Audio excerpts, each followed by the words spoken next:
വെളിപ്പാട് പുസ്തകം എല്ലാവരെയും കർത്താവിന്റെ പരിശുദ്ധ നാമത്തിൽ സ്വാഗതം ചെയ്യുക. നമുക്ക് ഒരുമിച്ച് വീണ്ടും കർത്താവിന്റെ വചനത്തെ ശ്രദ്ധിക്കാം. അടുത്ത 1-2 ക്ലാസ്സുകളോടുകൂടി ഈ പഠന പരമ്പര, ഈ സ്റ്റഡി സീരീസ് കർത്താവ് വന്നില്ല എങ്കിൽ നമുക്ക് അവസാനിപ്പിക്കാമെന്ന് കരുതുന്നു. നമ്മൾ കഴിഞ്ഞ ക്ലാസ്സിൽ പഠിച്ചത് വെളിപ്പാട് പുസ്തകം 20-ാം അധ്യായത്തിന്റെ 1 മുതൽ 6 വരെയുള്ള വാക്യങ്ങളാണ്. അവിടെ നമ്മുടെ വാഴ്ത്തപ്പെട്ട കർത്താവിൻ്റെ 1000 ആണ്ട് വാഴ്ചയെക്കുറിച്ചാണ് നമുക്ക് പഠിക്കുവാൻ തക്കവണ്ണം ഇടയായത്. അവിടെ നമ്മൾ കഴിഞ്ഞ ആഴ്ച കേട്ടു 3 തരത്തിലുള്ള വ്യാഖ്യാനങ്ങൾ അതുമായി ബന്ധപ്പെട്ടുണ്ട്. Millennial kingdom of Jesus Christ, അതുമായി 1000 ആണ്ട് വാഴ്ചയുമായി ബന്ധപ്പെട്ട് 3 തരത്തിലുള്ള പഠിപ്പിക്കലുകളുണ്ട്. അതിനെക്കുറിച്ച് കഴിഞ്ഞ ആഴ്ച നമ്മൾ വിശദമായി പഠിച്ചു. 1000 ആണ്ട് വാഴ്ചയിൽ പ്രധാനമായിട്ടുള്ള വിഷയമെന്ന് പറഞ്ഞാൽ 1000 ആണ്ടത്തേക്ക് പിശാചിനെ ചങ്ങലക്കിട്ട് അഗാധ കൂപത്തിലേക്ക്, ബോട്ടംലെസ് പിറ്റിലേക്ക് തള്ളിയിടുന്നതായിട്ട് നമുക്കവിടെ കാണുവാനായിട്ട് കഴിയും. 1000 ആണ്ട് സമയത്തേക്ക്, അതായത് കർത്താവിൻ്റെ 1000 ആണ്ട് വാഴ്ചയിലേക്ക്. അതിൻ്റെ ഉദ്ദേശ്യം എന്താണെന്ന് കഴിഞ്ഞ ആഴ്ച നമുക്ക് ചിന്തിക്കുവാൻ തക്കവണ്ണം ഇടയായി. അപ്പോൾ 1000 ആണ്ട് കഴിഞ്ഞിട്ട് മില്ലേനിയം പീരീഡ് കഴിയുമ്പോഴാണ് അതിനെ വീണ്ടും തൽക്കാലം അഴിച്ചുവിടുന്നതായിട്ട് നമുക്ക് അടുത്ത വാക്യത്തിൽ നമുക്ക് മുന്നോട്ട് പോകുമ്പോൾ പഠിക്കുവാനായിട്ട് കഴിയും. അപ്പോൾ ഈ 1000 ആണ്ട് വാഴ്ചയുടെ ആദ്യത്തെ പ്രാഥമികമായിട്ടുള്ള പ്രൈം ഇമ്പോർട്ടൻസ് എന്താണെന്ന് ചോദിച്ചാൽ, അന്ന് സാത്താൻ ഇല്ല. ഒന്നാമത്തെ കാര്യം അതാണ്. രണ്ടാമത്തെ കാര്യം, ഈ ഭൂമിയിൽ ഒരേ ഒരു രാജാവ്, ഒരേ ഒരു ഭരണാധികാരി മാത്രമേ ഉണ്ടാവൂ. അതാരാന്ന് ചോദിച്ചാൽ നമ്മുടെ കർത്താവ്. കർത്താവിൻ്റെ ഭരണം നടക്കുന്നത് എവിടെ നിന്ന് ചോദിച്ചാൽ യെരുശലേമിൽ നിന്നായിരിക്കും. Jerusalem will be the head quarter of the millennial kingdom. 1000 ആണ്ട് വാഴ്ചയുടെ ഹെഡ് ക്വാർട്ടർ എന്ന് പറയുന്നത് യെരുശലേം ആയിരിക്കും. കർത്താവിനോട് കൂടെ ഭരിക്കുന്നത് ആരാണെന്ന് ചോദിച്ചാൽ കഴിഞ്ഞ ആഴ്ച കേട്ടതുപോലെ വിശുദ്ധന്മാരായിരിക്കും. അതായത് എടുക്കപ്പെട്ട ദൈവസഭ, വിശുദ്ധന്മാരോടുകൂടെ കർത്താവ് മടങ്ങി വന്ന് ഭരണം നടത്തുകയാണ്. അതിനകത്ത് പഴയ നിയമത്തിലുള്ള വിശുദ്ധന്മാരുണ്ട്, പുതിയ ദൈവസഭയിലെ വിശുദ്ധന്മാരുണ്ട്. അതുപോലെ ആ മഹോപദ്രവ കാലഘട്ടമായ 7 വർഷത്തിൽ മരിച്ച് ദൈവസന്നിധിയിൽ ചേർക്കപ്പെട്ട വിശുദ്ധന്മാരുണ്ട്. അവരെല്ലാവരും കൂടെ ചേർന്നാണ് ആ ഭരണ സമ്പ്രദായം നടക്കുന്നത്. ഗവൺമെന്റ് അവരൊന്നിച്ച് ചേർന്നാണ്. എന്നാൽ യേശു കർത്താവ് രാജാവായി, പ്രിൻസ് ഓഫ് പീസ് ആയിട്ട് യെരുശലേമിൽ നിന്ന് ഭരണം നടത്തും. പിന്നീട് നമ്മൾ കഴിഞ്ഞ ആഴ്ച കേൾക്കുവാൻ തക്കവണ്ണം ഇടയായത്, മനുഷ്യരെ സമാധാനത്തോടെയും സ്വസ്ഥതയോടെയും വസിക്കും. കാരണം പിശാച് അവിടെയില്ല. എന്നാലും ഒരു വിഷയം നമ്മൾ ചിന്തിക്കേണ്ടതായിട്ടുണ്ട്. മനുഷ്യൻ എപ്പോഴും മനുഷ്യൻ തന്നെയാണ്. ജെറമ്യാ പ്രവാചകന്റെ പുസ്തകം 17-ാം അധ്യായത്തിൽ നമ്മൾ പഠിക്കുന്നത് പോലെ മനുഷ്യനിൽ ആ പാപത്തിന്റെ സ്വഭാവമുണ്ട്. പിശാചില്ല എന്നുള്ള ഒരു വ്യത്യാസം മാത്രമേ ഉള്ളൂ. പക്ഷേ മനുഷ്യനിൽ പാപത്തിന്റെ സ്വഭാവമുണ്ട്. അവരുടെ മുമ്പിൽ യേശു കർത്താവ് ഫിസിക്കലായി ഭരണം നടത്തുകയാണ്. അവിടെ പ്രയാസങ്ങളോ പ്രശ്നങ്ങളോ അല്ലെങ്കിൽ വഴക്കുകളോ ബുദ്ധിമുട്ടുകളോ ഒന്നിൻ്റെയും കുറവില്ലാത്ത ഒരു ഭരണമാണ് നടക്കുന്നത്. എങ്കിലും മനുഷ്യൻ സ്വസ്നേഹികളായി തീരും. മനുഷ്യന്റെ ജഡത്തിൻ്റെതായ അവസ്ഥയിലുള്ള ഈവിൾനെസ് ഒക്കെ ഉണ്ടാകും. അതൊക്കെ സ്വാഭാവികമായിട്ട് അവിടെ ഉണ്ടാകും. പിന്നെ കഴിഞ്ഞ ആഴ്ച നമ്മൾ കേട്ടു, മൃഗങ്ങൾ പോലും, അല്ലെങ്കിൽ മൃഗലോകം, ആനിമൽ കിങ്ഡം, അവിടെയും സമാധാനവും സ്വസ്ഥതയും ഉണ്ടാകും. നമുക്കറിയാം, അവിടെ ക്രൂര മൃഗങ്ങൾ പോലും പാവങ്ങളായിട്ട് സാധാരണ മൃഗങ്ങളെ പോലെ ഇടപെടുമെന്ന്. പുള്ളിപ്പുലിയും കുഞ്ഞാടും കൂടെ ഒന്നിച്ച് മേയുമെന്നും, കുഞ്ഞുങ്ങൾ പോയി അണലിയുടെ പൊത്തിനകത്ത് കൈയിടുമെന്നും, സിംഹം പശു പോലെ പുല്ല് തിന്നും എന്നൊക്കെ നമ്മൾ കഴിഞ്ഞ ആഴ്ച യെശയ്യാ പ്രവാചകന്റെ പുസ്തകത്തിൽ നിന്ന് വായിക്കുവാനും കേൾക്കുവാനും ഇടയായി. അപ്പോൾ അതിന്റെ അർത്ഥം മനുഷ്യന് മാത്രമല്ല സ്വസ്ഥത, പ്രകൃതി മുഴുവനും ആ കാലഘട്ടത്തിൽ സ്വസ്ഥത അനുഭവിക്കും എന്ന് നമ്മൾ കഴിഞ്ഞ ആഴ്ച കേട്ടു. അതുകൊണ്ട് ഞാൻ കൂടുതലായിട്ട് ആ ഭാഗത്തേക്ക് പോകുന്നില്ല. അപ്പോൾ അവിടെ നമ്മൾ മനസ്സിലാക്കേണ്ടത്, 1000 ആണ്ട് വാഴ്ചയിൽ നമ്മുടെ വാഴ്ത്തപ്പെട്ട കർത്താവ് രാജാവായി ഈ ഭൂമിയിൽ ഭരണം നടത്തും. കഴിഞ്ഞ ആഴ്ച കേട്ടതുപോലെ പഴയ നിയമത്തിൽ എഴുതിയിരിക്കുന്ന പ്രവചനങ്ങൾ, പുതിയ നിയമത്തിലുള്ള പ്രവചനങ്ങളൊക്കെയും അതിലൂടെ നിവർത്തിക്കപ്പെടും എന്നുള്ളത് നമുക്ക് മനസ്സിലാക്കുവാനായിട്ട് ഇടയായി. നമ്മൾ മുന്നോട്ട് അടുത്ത വാക്യങ്ങളിലേക്ക് കടന്നു പോവുകയാണ്. വെളിപാട് പുസ്തകം 20-ാം അധ്യായത്തിന്റെ 7 മുതലുള്ള വാക്യങ്ങളാണ് നമ്മളിപ്പോൾ പഠിക്കുവാനായിട്ട് പോകുന്നത്. 7-ാമത്തെ വാക്യത്തിൽ ഇങ്ങനെ എഴുതിയിരിക്കുന്നു, 1000 ആണ്ട് കഴിയുമ്പോഴോ സാത്താനെ തടവിൽ നിന്ന് അഴിച്ചുവിടും. ശ്രദ്ധിക്കണമേ, സാത്താന് ബോട്ടംലെസ് പിറ്റിലാണ് കിടക്കുന്നത്. എന്നാൽ ഒരു ലേക്ക് ഓഫ് ഫയർ ഉണ്ട്. Lake of fire is the final hell. ദൈവത്തിന്റെ തിരുവചനം ഉടനീളം പരിശോധിച്ചു കഴിഞ്ഞാൽ മനസ്സിലാക്കുന്നത് എന്തെന്ന് ചോദിച്ചാൽ, ലേക്ക് ഓഫ് ഫയർ എന്ന് പറയുന്നതാണ് ഫൈനലായിരിക്കുന്ന പ്ലേസ്. അത് ഹെല്ലല്ല, ഹെല്ലിനേക്കാൾ വേഴ്സറാണ്. കാരണം എന്താണെന്ന് ചോദിച്ചാൽ ഈ ലേക്ക് ഓഫ് ഫയർ അല്ലെങ്കിൽ ഗന്ധക തീപ്പൊയ്കയിലേക്കാണ് അവസാനം നരകത്തെയും ദൈവം വിടുന്നത്. നരകം എന്ന് പറയുന്ന ഒരു ചെറിയ പോക്കറ്റ് മാത്രമാണ്, ചെറിയ ഒരു പ്ലേസ് മാത്രമാണ്. അവിടെ ആ പ്ലേസ് യാതനാ സ്ഥലമാണ്, ടോർമെന്റിങ് ആണ്. എന്നാൽ അവസാനം എല്ലാം കഴിയുമ്പോൾ ഫൈനൽ സ്റ്റേജിലേക്ക് വരുമ്പോൾ ഈ നരകത്തെയും ഈ പാതാളത്തെയും ഈ മരണത്തെയും എല്ലാം തന്നെ ദൈവം ഒന്നിച്ചെടുത്തിട്ട് ഗന്ധക തീപ്പൊയ്കയിലേക്ക് ഇടുമെന്നാണ് നമ്മൾ ദൈവവചനത്തിൽ വായിക്കുന്നതും പഠിക്കുന്നതും. 19-ാം അധ്യായത്തിന്റെ അവസാന ഭാഗത്ത് നമുക്ക് കാണുവാനായിട്ട് കഴിയും, കർത്താവ് കള്ളപ്രവാചകനെയും, അവിടെ എഴുതിയിരിക്കുന്ന കള്ളപ്രവാചകനെയും മൃഗത്തെയും ഗന്ധക തീപ്പൊയ്കയിലേക്ക് ഓൾറെഡി ഇട്ട് കഴിഞ്ഞിരിക്കുന്നു 19-ാം അധ്യായത്തിന്റെ അവസാനം. എന്നാൽ പിശാചിനെ ഇട്ടിട്ടില്ല. പിശാചിനെ എന്ത് ചെയ്യുന്നു ചോദിച്ചാൽ, പിശാചിനെ ബന്ധിച്ചിട്ട് 1000 ആണ്ട് കാലത്തേക്ക് അഗാധ കൂപത്തിലിട്ടിരിക്കുകയാണ്. അപ്പോൾ ഒരു ചോദ്യം സ്വാഭാവികമായിട്ടുണ്ടാകും, എന്തുകൊണ്ട് കള്ളപ്രവാചകനോടും മൃഗത്തോടും കൂടെ, മൃഗം എന്ന് പറയുന്നത് അന്തിക്രിസ്തുവിനോടും കൂടെ എന്തുകൊണ്ട് പിശാചിനെ അന്ന് ഗന്ധക തീപ്പൊയ്കയിൽ ഇട്ടില്ല എന്നൊരു ചോദ്യം ഉണ്ടാകും. ആ ചോദ്യത്തിന് ഉത്തരം ഇതാണ്, കാരണം കുറച്ചു കാലത്തേക്ക് ഈ പിശാചിനെ അഴിച്ചുവിടേണ്ടതായിട്ടുണ്ട്. അപ്പൊ ഗന്ധക തീപ്പൊയ്കയിലേക്ക് എറിഞ്ഞു കഴിഞ്ഞാൽ പിന്നീട് പിശാചിനെ അഴിച്ചുവിടാൻ പറ്റില്ലല്ലോ. അതുകൊണ്ട് താൽക്കാലികമായിട്ട് 1000 ആണ്ടത്തേക്കാണ് ഈ ബോട്ടംലെസ് പിറ്റിൽ പിശാചിനെ ചങ്ങലയിട്ട് ബന്ധിച്ചിട്ടിരുന്നത്. അത് നമുക്ക് മനസ്സിലായി കാണും എന്ന് കരുതുന്നു. അവിടെ നിന്നാണ് പിശാചിനെ അഴിച്ചുവിടുന്നത്. എന്തിനാണ് പിശാചിനെ ഈ ചെറിയ കാലഘട്ടത്തിലേക്ക് അഴിച്ചുവിടുന്നത് എന്നൊരു ചോദ്യം സ്വാഭാവികമായിട്ട് നമുക്ക് ഉണ്ടായേക്കാം. എന്തുകൊണ്ട് ദൈവത്തിന് എല്ലാമായിട്ട് ഈ പിശാചിനെ അങ്ങ് വിട്ടുകൂടാ? ദൈവം എന്ന് പറയുന്നത് ന്യായാധിപതിയാണ്. ഈ പ്രപഞ്ചത്തിൽ ഒരു വ്യക്തിക്ക് പോലും, അത് ദുഷ്ടനോ നല്ലവനോ ആയിക്കൊള്ളട്ടെ, ദൈവത്തിനെതിരെ ഒരു ചോദ്യം ചോദിക്കുവാൻ തക്കവണ്ണം, നീ അനീതി പ്രവർത്തിച്ചു എന്ന് പറയുവാൻ തക്കവണ്ണം ഒരവസരവും ഉണ്ടാക്കുവാൻ ദൈവം അനുവദിക്കത്തില്ല. അതുകൊണ്ടാണ് സഹോദരങ്ങളെ, നമുക്കറിയാം, ഓരോ കാലഘട്ടങ്ങളിലേക്ക് നോക്കിയാലും ആദമിന്റെയും ഹൗവയുടെയും വീഴ്ച മുതൽ തന്നെ ഇങ്ങോട്ട് മനുഷ്യന് ദൈവസന്നിധിയിലേക്ക് മടങ്ങി വരുവാൻ ദൈവം പല പല വഴികൾ ഒരുക്കി കൊടുത്തിട്ടുണ്ട്. പല പല രീതികൾ കർത്താവ് അനുവദിച്ചു കൊടുത്തിട്ടുണ്ട്. വലിയ അടയാളങ്ങളും അത്ഭുതങ്ങളും കാണിച്ച് തന്റെ അടുക്കലേക്ക് ജനത്തെ കൊണ്ടുവരാൻ നോക്കിയിട്ടുണ്ട്. അതുപോലെ തന്നെ തന്റെ പ്രവാചകന്മാരെ അയച്ച്, അല്ലെങ്കിൽ നീതിമാന്മാരായ മനുഷ്യരെ അതാത് സ്ഥലങ്ങളിൽ എഴുന്നേൽപ്പിച്ചിട്ട് അവരിലൂടെ ദൈവം തന്റെ മഹത്വമേറിയ വാക്കുകൾ ജനത്തോട് പറഞ്ഞ് പാപത്തിൽ നിന്ന് അവരെ പിന്തിരിപ്പിക്കുവാനായിട്ട് ശ്രമിച്ചിട്ടുണ്ട്. പഴയ നിയമ കാലഘട്ടത്തിലേക്ക് കടന്നു വന്നാൽ ദൈവത്തിന്റെ ന്യായപ്രമാണം മനുഷ്യന് കൊടുത്തത് മാത്രമല്ല, ഇത് പ്രസംഗിക്കുവാനുള്ളവരെ കൊടുത്തു. അതുമാത്രമല്ല, ഇത് ജീവിച്ചു കാണിക്കുന്ന മനുഷ്യരെ അവരുടെ മുമ്പിൽ മാതൃകയാക്കി കാണിച്ചു കൊടുത്തു. അതൊക്കെ നമുക്ക് മനസ്സിലാക്കുവാനായിട്ട് പറ്റും. അവിടെയൊക്കെയും ദൈവം മനുഷ്യനെ നശിപ്പിച്ചു കളയാതെ തന്നിലേക്ക് മടക്കി വരുത്തുവാൻ തക്കവണ്ണമുള്ള ശ്രമമാണ് കണ്ടത്. എന്നാൽ പുതിയ നിയമത്തിലേക്ക് വന്നു കഴിഞ്ഞപ്പോൾ ഫൈനലായിട്ട് തന്റെ പുത്രനെ ഈ ലോകത്തിലേക്ക് അയച്ചു. അവിടെ മനുഷ്യർ ഒന്നും ചെയ്യേണ്ട കാര്യമില്ല. തന്റെ പുത്രനായ ക്രിസ്തുവിൽ വിശ്വസിച്ചാൽ മാത്രം മതി. പുത്രനിലുള്ള നീതിയിലൂടെ മനുഷ്യൻ ദൈവസന്നിധിയിൽ നീതീകരിക്കപ്പെടും. അതുമാത്രം ദൈവം ചെയ്തു എന്ന് ഒന്ന് ഓർത്തു നോക്കിയേ. നമ്മൾ ആരെങ്കിലും എന്തെങ്കിലും ചെയ്തോ? ദൈവത്തിൻ്റെതായ ശ്രേഷ്ഠമേറിയ ഈ കരുണയെ പ്രാപിക്കുവാൻ തക്കവണ്ണം, ദൈവത്തിന്റെ ദയ അനുഭവിപ്പാൻ തക്കവണ്ണം, അവിടുത്തെ മക്കളായി എന്ന് വിളിക്കപ്പെടുവാൻ തക്കവണ്ണം, സഹോദരി ഇവിടെ ഇരിക്കുന്ന നമ്മൾ ആരെങ്കിലും എന്തെങ്കിലും ചെയ്തോ? ഒന്നും ചെയ്തില്ല. ദൈവം ഒരുക്കി തന്ന സൗജന്യമായ രക്ഷയെ ഹൃദയം തുറന്ന് സ്വീകരിപ്പാൻ തക്കവണ്ണം ദൈവം കൃപ തന്നപ്പോൾ നമ്മൾ സമർപ്പിച്ചു എന്ന് മാത്രമേ നമ്മൾ ചെയ്തിട്ടുള്ളൂ. അത് ഈ ലോകത്തിന് മുഴുവനുമായും ദൈവം തുറന്നു കൊടുത്ത ഒരു വാതിലാണ്. നിങ്ങൾ ആരും മുന്നോട്ട് വരുന്ന നാശത്തിൽ വീണുപോകാതിരിപ്പാൻ തക്കവണ്ണം, ഈ ലോകത്തിൽ പിശാചിനോടുകൂടെ ഗന്ധക തീപ്പൊയ്കയിൽ തകർന്ന് എരിവാതിരിപ്പാൻ തക്കവണ്ണം ഞാൻ നിങ്ങൾക്ക് അവസാനമത്തെ വഴി കാണിച്ചു കൊടുത്തതാണ് തൻ്റെ പുത്രനിലൂടെയുള്ള രക്ഷയെ. നമുക്കറിയാം, പുത്രനിലൂടെ രക്ഷിക്കപ്പെടുവാൻ തക്കവണ്ണം ആ കാലഘട്ടത്തിൽ പലർക്കും കഴിഞ്ഞില്ല. പിന്നെയും ദൈവം കാലഘട്ടങ്ങൾ നീട്ടിത്തന്നു. ഈ സുവിശേഷം പ്രസംഗിക്കുവാൻ തക്കവണ്ണം അനേകരെ എഴുന്നേൽപ്പിച്ചു. ഈ വചനം പഠിപ്പിക്കുവാൻ തക്കവണ്ണം, അത് മാത്രമല്ല ദൈവഹിതപ്രകാരം ജീവിപ്പാൻ നമ്മളെ ശക്തീകരിക്കേണ്ടതിന്, നമ്മളെ ബലപ്പെടുത്തേണ്ടതിന് തന്റെ പരിശുദ്ധ ആത്മാവിനെ ഈ ലോകത്തിലേക്ക് അയച്ചു തന്നു. നമ്മുടെ ഉള്ളിൽ വസിക്കുവാൻ തക്കവണ്ണം കർത്താവ് കൃപ തന്നു. ഇതൊക്കെയും ചെയ്തു കഴിഞ്ഞിട്ടും ഇന്നും മനുഷ്യൻ ദുഷ്ടത പ്രവർത്തിക്കുന്നു. ദൈവത്തിന് ശത്രുക്കളായി ഇന്നും മനുഷ്യൻ ജീവിക്കുന്നു. സഹോദരങ്ങളെ, ഇന്നും പിശാചിന് കൂട്ടാളികളായി അറിഞ്ഞുകൊണ്ട് തന്നെ ദൈവത്തോട് മത്സരിക്കുന്ന ഒരു ജനത്തെ നമുക്ക് ഇന്ന് കാണുവാനായിട്ട് കഴിയും, അല്ലേ? പിശാചിനെ സേവിക്കുന്നവർ, പിശാചിനെ ആരാധിക്കുന്നവരെ കാണുവാൻ കഴിയും. അത് മാത്രമല്ല, വളരെ പബ്ലിക്കായിട്ട് തന്നെ ദൈവം പറഞ്ഞിരിക്കുന്ന കൽപ്പനകൾക്ക് നേരെ ഓപ്പോസിറ്റ് ആയിട്ട്, അതിന് പ്രതികൂലമായിട്ട് ജീവിച്ച് ദൈവത്തെ പരിഹസിക്കുന്നവരെ കാണുവാനായിട്ട് കഴിയും. നാവ് കൊണ്ട് തന്നെ പരിഹാസകരമായിട്ടുള്ള പാട്ടുകൾ ദൈവത്തിനെതിരെ പാടി ഈ ലോകത്ത് കയ്യടി വാങ്ങിക്കുന്നവരെ നമുക്ക് കാണുവാനായിട്ട് കഴിയും. എങ്കിലും ദൈവം ക്ഷമയോടെ കാത്തിരിക്കുന്നു. ഇനി ഞാൻ ഈ പോയിന്റിലേക്ക് വരാം.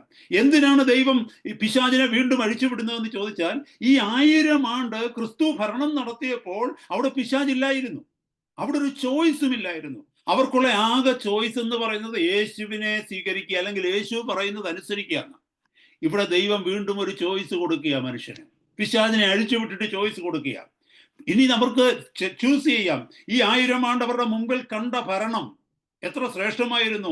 ദൈവം ഈ ഭൂമിയിൽ ഇറങ്ങി വന്ന് ഭരിച്ചപ്പോൾ എത്രമാത്രം സ്വസ്ഥതയുണ്ടായിരുന്നു, സമാധാനമുണ്ടായിരുന്നു, സന്തോഷമുണ്ടായിരുന്നു. ഈ ദൈവത്തോടു കൂടെ സ്വർഗത്തിൽ നിത്യതയിൽ വസിക്കുന്ന അനുഭവം ഒന്ന് ചിന്തിച്ചു നോക്കുവാൻ തക്കോണം ദൈവം മനുഷ്യനൊരു അവസരം കൊടുത്തു. എന്നാൽ ഇതിനകത്ത് ആർക്കെങ്കിലും മനഃപൂർവ്വം ഈ ദൈവത്തെ വേണ്ട എന്ന് വെക്കുവാൻ ഒരു ചോയ്സ് ആവശ്യമുണ്ടെങ്കിൽ അതിനൊരു ചോയ്സ് കൊടുക്കുകയാണ് പിശാചിനെ അഴിച്ചുവിട്ടിട്ട്. പിശാചിനെ അഴിച്ചുവിടുക എന്തിനാണ്? ഇപ്പോൾ അവൻ വഞ്ചിക്കുന്നത് പോലെ തന്നെ വീണ്ടും ഒരിക്കൽ കൂടെ ജനത്തെ വഞ്ചിക്കുവാൻ തക്കവണ്ണം. ആര് പിശാചിന്റെ വാക്ക് കേട്ട് മാറുന്നു എന്ന് നോക്കുവാൻ തക്കവണ്ണം. ദൈവവചനത്തിലൊന്നും അതിനുള്ള ഭാഗങ്ങളൊന്നും എഴുതിയിട്ടില്ല എങ്കിൽ തന്നെയും കഴിഞ്ഞ ആഴ്ച നമ്മൾ കേട്ടതിൻ്റെ, കഴിഞ്ഞ ആഴ്ച കുറച്ചുകൂടെ ഞാനിത് വിശദമായിട്ട് സംസാരിച്ചു. അതിൻ്റെ പശ്ചാത്തലത്തിലും അത് മാത്രമല്ല അനേക ദൈവശാസ്ത്രം പഠിച്ച ദൈവശാസ്ത്രജ്ഞന്മാരുടെ, പണ്ഡിതന്മാരുടെ അഭിപ്രായത്തിലുമാണ് ഇതിൻ്റെ കാരണം അത് മാത്രമേ ഉള്ളൂ. മറ്റൊരു കാരണവും ഇവിടെ കാണുന്നില്ല. കാരണം അടുത്ത വാക്യത്തിൽ എഴുതിയിരിക്കുന്നത് നോക്കിയേ. അവനെ അഴിച്ചുവിട്ട് കഴിഞ്ഞപ്പോൾ അവൻ ഭൂമിയുടെ 4 ദിക്കിലുമുള്ള ജാതികളായി സംഖ്യയിൽ കടൽപ്പുറത്തെ മണൽ പോലെയുള്ള ഗോഗ് മാഗോഗ് എന്നിവരെ യുദ്ധത്തിനായി കൂട്ടിച്ചേർക്കേണ്ടതിന് വശീകരിക്കുവാൻ പുറപ്പെടും. അതായത് ഈ പിശാചിനെ 1000 ആണ്ട് കഴിയുമ്പോൾ കർത്താവ് അഴിച്ചു വിടുമ്പോൾ എന്താ സംഭവിക്കുന്നതെന്ന് ചോദിച്ചാൽ, അവൻ വീണ്ടും ഭൂമിയുടെ 4 ദിക്കിലുമുള്ള ജാതികളെ വശീകരിക്കുന്നതിന് വേണ്ടി ഇന്നവൻ അതാ ചെയ്തുകൊണ്ടിരിക്കുന്നത്, അന്നും അവൻ ചെയ്യുന്നു. അപ്പൊ നിങ്ങൾ ചിന്തിക്കണമേ സഹോദരന്മാരെ, സഹോദരിമാരെ. നമ്മൾ ഉൽപ്പത്തി പുസ്തകം 3-ാം അധ്യായത്തിൽ കാണുന്നുണ്ട്, ഹവ്വയെ വശീകരിക്കുവാൻ തക്കോണം പിശാച് ഇറങ്ങി വന്നു. ഹവ്വയ്ക്ക് ഒരു ചോയ്സ് ഉണ്ടായിരുന്നു. എന്ത്? ദൈവം എന്നോട് പറഞ്ഞിട്ടുണ്ട് എന്നും പറഞ്ഞ് ആ വശീകരണത്തിൽ നിന്ന് രക്ഷപ്പെടുവാൻ തക്കോണം അവൾക്കൊരു ചോയ്സ് ഉണ്ടായിരുന്നു. പക്ഷേ ദൈവം പറഞ്ഞതിനേക്കാൾ അധികം അവൾ പിശാച് പറഞ്ഞതിന് വില കൊടുത്തു. ഇവിടെയും ഈ 1000 ആണ്ട് വാഴ്ചയിലും അതാ സംഭവിക്കാൻ പോകുന്നത്. പിശാച് വശീകരിക്കുവാനായിട്ട് പുറപ്പെടുമ്പോൾ കർത്താവിന്റെ ഭരണം സ്വന്തം മുമ്പിൽ കണ്ടവർ, കർത്താവിന്റെ ഭരണത്തിന്റെ സന്തോഷം അനുഭവിച്ചവർ തന്നെ ദൈവത്തെ മറന്നിട്ട് പിശാചിന്റെ മുമ്പിൽ ഏർപ്പെടും. അതാ അടുത്ത വാക്യം കാണിക്കുന്നത്. അവിടെ നമ്മൾ വായിച്ചെടുത്ത് നോക്കിയേ. കടൽക്കരയിലെ മണൽത്തരി അവിടെ എഴുതിയിരിക്കുന്ന കടൽപ്പുറത്തെ മണൽ പോലെ. കടൽപ്പുറത്തെ മണൽ ഒന്ന് എണ്ണി തീർക്കാൻ പറ്റുമോ സഹോദരങ്ങളെ? ഇവിടെ ഒരു പോയിന്റ് കൂടെ പറയുവാനായിട്ട് ഞാൻ ആഗ്രഹിക്കുന്നു. ആരാണ് ഈ ഗോഗ് മാഗോഗ്? ഗോഗ് മാഗോഗിനെ കുറിച്ച് എസെക്കിയേൽ പ്രവാചകന്റെ പുസ്തകം 38-ാം അധ്യായത്തിൽ നമ്മൾ വായിച്ചിട്ടുണ്ട്. പ്രത്യേകിച്ച് വെളിപ്പാട് പുസ്തകം 16-ാം അധ്യായത്തിലെ ഹർമഗദോൻ യുദ്ധത്തെ കുറിച്ച് പഠിച്ചപ്പോൾ ആ പരാമർശം നമ്മളവിടെ എസെക്കിയേൽ 38-ൽ നിന്ന് മനസ്സിലാക്കുവാനായിട്ട് കഴിഞ്ഞു. എസെക്കിയേൽ പ്രവചനം 38-ാം അധ്യായത്തിൽ ഗോഗ് മാഗോഗിനെ കുറിച്ച് പറയുമ്പോൾ അതിന്റെ ചരിത്ര പശ്ചാത്തലം, നമ്മൾ അതിന്റെ ജിയോഗ്രാഫി പഠിച്ചു, അതിന്റെ വംശം പഠിച്ചു കഴിഞ്ഞപ്പോൾ നമുക്ക് മനസ്സിലായി അത് റഷ്യയുമായി കൂട്ടുകെട്ടുള്ള ഒരു ജനത്തെ കുറിച്ചാണ് പറയുന്നതെന്ന്. പക്ഷെ ഇവിടെ ഈ ഗോഗ് മാഗോഗ് എന്ന് പറയുന്നത് റഷ്യയെ ബന്ധിക്കുന്ന കാര്യമല്ല. അത് ഹർമഗദോന്റെ യുദ്ധവുമായിട്ട് ബന്ധപ്പെട്ട് നമ്മൾ പഠിച്ചപ്പോൾ ആ അർത്ഥത്തിൽ നമുക്കത് മനസ്സിലാക്കുവാനായിട്ട് കഴിഞ്ഞു.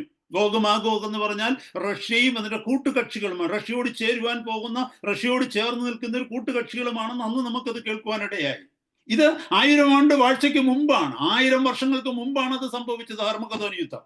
എന്നാൽ ഇവിടെ ഈ ഗോഗ് മാഗോഗ് എന്ന് പറയുന്നത് ആ റഷ്യയുമായി ബന്ധപ്പെട്ട ഒരു ഭൂഖണ്ഡത്തെയോ അല്ലെങ്കിൽ കൂട്ടരെയോ അല്ല കാണിക്കുന്നത്. കാരണം എന്തെന്ന് ചോദിച്ചാൽ ആ വാക്യം വ്യക്തമായിട്ടൊന്ന് പരിശോധിച്ച് നോക്കി. അവിടെ എഴുതിയിരിക്കുന്നു, അവർ ഭൂമിയെ പരക്കെ ചെന്ന്, 8-ാമത്തെ വാക്യം, അവർ ഭൂമിയുടെ 4 ദിക്കിലുമുള്ള ജാതികളായി. അപ്പൊ ഭൂമിയിലെ 4 ദിക്കിലേക്കും പോയി. റഷ്യ ഭൂമിയിലെ 4 ദിക്കിലും ഇല്ല, അല്ലെങ്കിൽ ഒരു പ്രത്യേക വംശമല്ല 4 ദിക്കിലുമുള്ളത്. 4 ദിക്കിലുമുള്ളത് പല വംശങ്ങളാണ്, പല രാജ്യങ്ങളാണ്, പല മനുഷ്യരാണ്. അപ്പോൾ ഒരു പ്രത്യേക ഭൂഖണ്ഡം അല്ലെങ്കിൽ ഒരു പ്രത്യേക പ്രവിശ്യ അല്ലെങ്കിൽ ഒരു പ്രത്യേക ആളുകൾ എന്ന് പറഞ്ഞ് നമുക്കിവിടെ കാണിക്കാനായിട്ട് പറ്റത്തില്ല. 2, കടൽപ്പുറത്തെ മണൽ എന്ന് പറഞ്ഞാൽ നമുക്കറിയാം ഏത് രാജ്യത്തിന്റെ ജനസംഖ്യ എടുത്തു കഴിഞ്ഞാലും അതിനൊരു കണക്ക് പറയാൻ പറ്റും. ഇത്ര 1000 പേര്, അല്ലെ ഇത്ര കോടി പേര്, അല്ലെ ഇത്ര ബില്യൺസ് നമുക്ക് പറയാനായിട്ട് പറ്റും. ഇവിടെ പറയുന്ന കടൽപ്പുറത്തെ മണൽത്തരി എന്ന് പറഞ്ഞു കഴിഞ്ഞാൽ എണ്ണമില്ലാത്ത ജനം. അത് ലോകത്തിലെ മുഴുവൻ ജനത്തെ കുറിച്ചാണ് പറയുന്നത്. അപ്പൊ അത് വെച്ച് നോക്കുമ്പോൾ ഇവിടെ പറയുന്ന ഗോഗ് മാഗോഗ് എന്ന് പറയുന്ന റഷ്യയെ കുറിച്ചല്ല പറയുന്നത്, ലോകം മുഴുവനും ഈ പിശാച് നടന്നിട്ട് അനേക മനുഷ്യരെ വശീകരിച്ചുകൊണ്ട് ഒരു വലിയ ജനമായി ആർക്ക് നേരെ വരുമെന്നറിയാമോ? യെരൂശലേമിന് നേരെ വരും. ആരോട് യുദ്ധം ചെയ്യുവാൻ? യേശു ക്രിസ്തുവിനോട് കൂടെ യുദ്ധം ചെയ്യുവാൻ. കാരണം യേശു ക്രിസ്തു മാത്രമേ രാജാവായിട്ടുള്ളൂ. ഞാൻ നിങ്ങളോടൊരു കാര്യം പറയട്ടെ സഹോദരങ്ങളെ. മുമ്പ് ഞാൻ ഈ ഈ വചനത്തെക്കുറിച്ച് പറഞ്ഞപ്പോൾ ഞാൻ പറഞ്ഞു, കഴിഞ്ഞ ആഴ്ച നമ്മൾ പഠിച്ച 1000 ആണ്ട് വാഴ്ചയിൽ സംഭവിക്കുന്ന കാര്യങ്ങൾ അതിന് ശേഷമാണ് ഈ പിശാചിനെ ഇങ്ങനെ അടിച്ചുവിടുന്നതെന്ന് നമ്മൾ ചിന്തിക്കണമെന്ന് ഞാൻ പറയുവാനായിട്ടിടയായി. സഹോദരങ്ങളെ ശ്രദ്ധിക്കണമേ, ഈ ഒരു ട്രാൻസിഷന്റെ മുമ്പിൽ നമ്മൾ മനസ്സിലാക്കേണ്ടത്, ഇതൊക്കെ കർത്താവ് ഇങ്ങനെ സ്റ്റെപ്പ് ബൈ സ്റ്റെപ്പായിട്ട് എഴുതി വെച്ചിരിക്കുന്നതിന്റെ കാരണം എന്തെന്ന് ചോദിച്ചു കഴിഞ്ഞാൽ, നമ്മളെ ആക്കി വെച്ചിരിക്കുന്ന ഈ കാലഘട്ടത്തിൽ, നമ്മുടെ ജീവിതത്തിലെ ഈ ചെറിയ കാലഘട്ടത്തിൽ ദൈവം നമ്മളെ ഒരു വലിയ ഉത്തരവാദിത്വം ഏൽപ്പിച്ചിരിക്കുക. എന്താണെന്നറിയാമോ? ദൈവത്തിന്റെ ഹൃദയത്തിലുള്ള അതേ ആഗ്രഹം, ദൈവത്തിന് ഈ ലോകത്തിലുള്ള മനുഷ്യരോടുള്ള അതേ കരുണ, ഒരു വ്യക്തി പോലും നശിച്ചു പോകാതെ രക്ഷ പ്രാപിക്കുവാനും ഈ ഭീകരമായ ഈ മഹോപദ്രവ കാലഘട്ടത്തിലൂടെ കടന്നു പോകുവാൻ തക്കോണം ഇടയാകാതെ, അല്ലെങ്കിൽ ഇനിയിപ്പോൾ വായിച്ച് കേൾക്കുവാൻ പോകുന്ന ഏറ്റവും ഭയാനകമായ ജീവിത അനുഭവത്തിലൂടെ അവർ കടന്നു പോകാതിരിക്കാൻ തക്കവണ്ണം ഈ കാലഘട്ടത്തിൽ നമ്മളെ ആക്കി വെച്ചിരിക്കുന്നിടത്ത്, നമ്മളെ ആക്കിയിരിക്കുന്ന സാഹചര്യങ്ങളിൽ, ദേശങ്ങളിൽ, രാജ്യങ്ങളിൽ, നമ്മുടെ ചുറ്റുപാടുമുള്ളവരുടെ മധ്യത്തിൽ നമ്മൾ കർത്താവിന്റെ ദൂതുമായി നിൽക്കണം. സ്പർജൻ ഒരിക്കൽ പറയുവാനിടയായി, നിങ്ങൾ winners of souls, before you become winners of soul, become the weepers of souls. ആത്മാക്കളെ നേടുന്നവരായി തീരുന്നതിന് മുമ്പ് ആത്മാക്കൾക്ക് വേണ്ടി കരയുന്നവരായി നിങ്ങൾ തീരണം. അതൊരു വലിയ സേയിങ് അല്ലേ? ആത്മാക്കളെ നേടുവാനാണ് നമ്മൾ ഇറങ്ങി ഓടുന്നത്. പക്ഷെ ആത്മാക്കളെ നേടുവാൻ ഇറങ്ങുന്നതിന് മുമ്പ് ആത്മാക്കൾക്ക് വേണ്ടി കരയുന്നവരാകണം. കർത്താവേ, ഇവരിലേക്ക് എത്തുവാൻ തക്കവണ്ണം എനിക്കൊരു വഴി ഒരുക്കി തരണമേ, അങ്ങയുടെ ബലം എന്നോട് കൂടെ ഇരിക്കണമേ, അങ്ങെന്നിൽ വസിച്ചെന്നെ നടത്തണമേ. ഞാനൊരു വ്യക്തിയുടെ അടുക്കലേക്ക് കടന്നു ചെല്ലുമ്പോൾ, ഒരു കുടുംബത്തിലേക്ക് ചെല്ലുമ്പോൾ, ഒരു വ്യക്തിയുടെ അടുത്തിലേക്ക് ചെല്ലുമ്പോൾ, അങ്ങാണ് എന്നെ അയച്ചതെന്ന് അവർക്ക് ഗ്രഹിക്കുവാൻ തക്കവണ്ണം അവരുടെ ഹൃദയങ്ങളെ തുറക്കണമേ.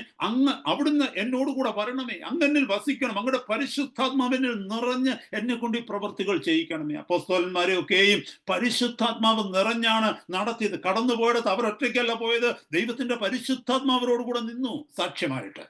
കർത്താവിന്റെ പരിശുദ്ധാത്മാവാണ് വെളിപ്പെടുത്തിയത്. നമുക്കറിയാൻ പറ്റും, ലുദിയായുടെ ഒക്കെ ഹൃദയം തുറന്നു പറഞ്ഞാൽ അവിടെ എഴുതിയിരിക്കുന്നു, പൗലോസ് പറയുന്നത് ശ്രദ്ധിക്കേണ്ടതിന് കർത്താവ് ലുദിയായുടെ ഹൃദയം തുറന്നു. നോക്കിയേ, പൗലോസിനെ കൊണ്ട് കർത്താവ് പറയിപ്പിച്ചു, അതേസമയം അത് കേൾക്കുവാൻ തക്കോണം ലുദിയായുടെ ഹൃദയം തുറന്നു. അപ്പോൾ നമ്മളെ ഏൽപ്പിച്ചിരിക്കുന്ന ഈ വലിയ ഉത്തരവാദിത്തത്തിൽ നമ്മൾ മറന്നു പോകരുത്. ഈ ഭാഗത്തേക്കൊന്ന് വന്നേ. ഭൂമിയിൽ പരക്കെ ചെന്ന് വിശുദ്ധന്മാരുടെ പാളയത്തെയും പ്രിയ നഗരത്തെയും വളയും, എന്നാൽ ആകാശത്ത് നിന്ന് തീ ഇറങ്ങി അവരെ ദഹിപ്പിച്ചു കളയും. This is the final stage അവിടെ വരുന്നു. ഇവിടെ എന്താ സംഭവിക്കുന്നതെന്ന് വെച്ചാൽ, യേശു കർത്താവ് യുദ്ധം ചെയ്യുന്നില്ല. യേശു കർത്താവിന്റെ യുദ്ധം ഹർമഗദോനിൽ തീർന്നു. ഹർമഗദോൻ യുദ്ധം 1000 ആണ്ടിന് മുമ്പ് കഴിഞ്ഞ 16-ാം അധ്യായത്തിൽ നമ്മളത് കേട്ടു. ഇവിടെ യേശു കർത്താവ് അല്ല യുദ്ധം ചെയ്യുന്നത്. യെരുശലേമിന് നേരെ, അല്ലെങ്കിൽ കർത്താവിന്റെ ഹെഡ്ക്വാർട്ടേഴ്സിന് നേരെ ഈ ലോകം മുഴുവനും കൂടെ ഇളകി വരുന്ന കണ്ടപ്പോൾ സ്വർഗത്തിൽ നിന്ന് ദൈവം എന്ത് ചെയ്തെന്ന് ചോദിച്ചാൽ അവിടെ എഴുതിയിരിക്കുന്നു, എന്നാൽ ആകാശത്ത് നിന്ന് തീ ഇറങ്ങി, അതായത് ഭം എന്ന് പറഞ്ഞോട്ട് ഭൂമിയിലേക്ക് തീ സ്വർഗത്തിൽ നിന്ന് വന്ന് മൊത്തം പേരെ ദഹിപ്പിക്കും. ശ്രദ്ധിച്ചു കേൾക്കണമേ, ദൈവത്തിന്റെ വചനം എഴുതിയിരിക്കുന്നത് ഞാൻ പൂർണ്ണമായി അത് വിശ്വസിക്കുന്നു. ഒരു വ്യക്തിക്ക് പോലും യെരുശലേമിലേക്ക് അടുക്കുവാൻ തക്കവണ്ണം കഴിയാതെ സ്വർഗത്തിൽ നിന്ന് തീ വന്ന് മൊത്തം എണ്ണത്തിനെയും കടൽപ്പുറത്തെ മണൽ പോലെയുള്ള ജനത്തെ നശിപ്പിച്ചു കളയും. അടുത്ത വാക്യം ഒന്ന് ശ്രദ്ധിച്ചേ. അവരെ വഞ്ചിച്ച ആരെ? ഈ കടന്നു വന്ന ജനത്തെ വഞ്ചിച്ച പിശാചിനെ മൃഗവും കള്ളപ്രവാചകനും കിടക്കുന്ന ഗന്ധക തീപ്പൊയ്കയിലേക്ക് തള്ളിയിടും. അവർ എന്നേക്കും രാപകൽ ദണ്ഡനം സഹിക്കേണ്ടി വരും. എന്നിട്ട് എന്ത് ചെയ്തെന്നറിയാമോ? ഇവരെ ദഹിപ്പിച്ച് കളഞ്ഞിട്ട് ഇവരെ വഞ്ചിച്ച പിശാചിനെ എന്ത് ചെയ്തു? ഗന്ധക തീപ്പൊയ്കയിൽ, അതായത് കള്ളപ്രവാചകനും മൃഗവും കിടക്കുന്ന ഗന്ധക തീപ്പൊയ്കയിലേക്ക് ഇവിടെ തള്ളിയിടും. ഇനി ശ്രദ്ധിക്കണമേ, ഈ ഗന്ധക തീപ്പൊയ്കയ്ക്ക് ഗ്രീക്കിൽ എഴുതിയിരിക്കുന്ന പേരാണ് ഗഹന. ഗഹന എന്ന വാക്കാണ് ഉപയോഗിച്ചിരിക്കുന്നത്, ഗന്ധക തീപ്പൊയ്ക. ഈ ഗന്ധക തീപ്പൊയ്ക എന്ന് പറഞ്ഞാൽ ഇതാണ് ഫൈനൽ സ്റ്റേജ്. മുമ്പേ ഞാൻ പറഞ്ഞതുപോലെ ഇത് കഴിഞ്ഞ് വേറൊന്നുമില്ല. ഒന്നുകിൽ സ്വർഗം, അല്ലെങ്കിൽ ദൈവത്തോടു കൂടെയുള്ള വാസം, അല്ലെങ്കിൽ പുതിയ ആകാശം, അല്ലെങ്കിൽ പുതിയ ഭൂമി, അല്ലെങ്കിൽ ഗഹന. ഗഹന എന്ന് പറഞ്ഞ സ്ഥലം എന്ന് പറഞ്ഞാൽ ദൈവത്താൽ കൈവിടപ്പെട്ടത്. ഒരു കാര്യം ഓർക്കണമേ സഹോദരങ്ങളെ, അവിടെ ചെന്ന് കഴിഞ്ഞാൽ അവിടുത്തെ തീയെ കുറിച്ചൊക്കെ നമുക്കറിയാം. 2018 ഒരു ഇന്റർവ്യൂ നടന്നു പോപ്പ് ഫ്രാൻസിസുമായിട്ട്. അദ്ദേഹത്തിന്റെ പേരെന്താന്ന് ചോദിച്ചാൽ ഒരു ഇറ്റാലിയൻ ജേർണലിസ്റ്റ് ആണ്. അദ്ദേഹത്തിന്റെ പേര് യുജേനിയ സ്കഫാറി. നിങ്ങൾക്ക് പിന്നെ ഇന്റർനെറ്റിൽ പോയി കഴിഞ്ഞാൽ ആ ഇന്റർവ്യൂവിനെ കുറിച്ചൊക്കെ കാണുവാനും കേൾക്കുവാനും കഴിയും.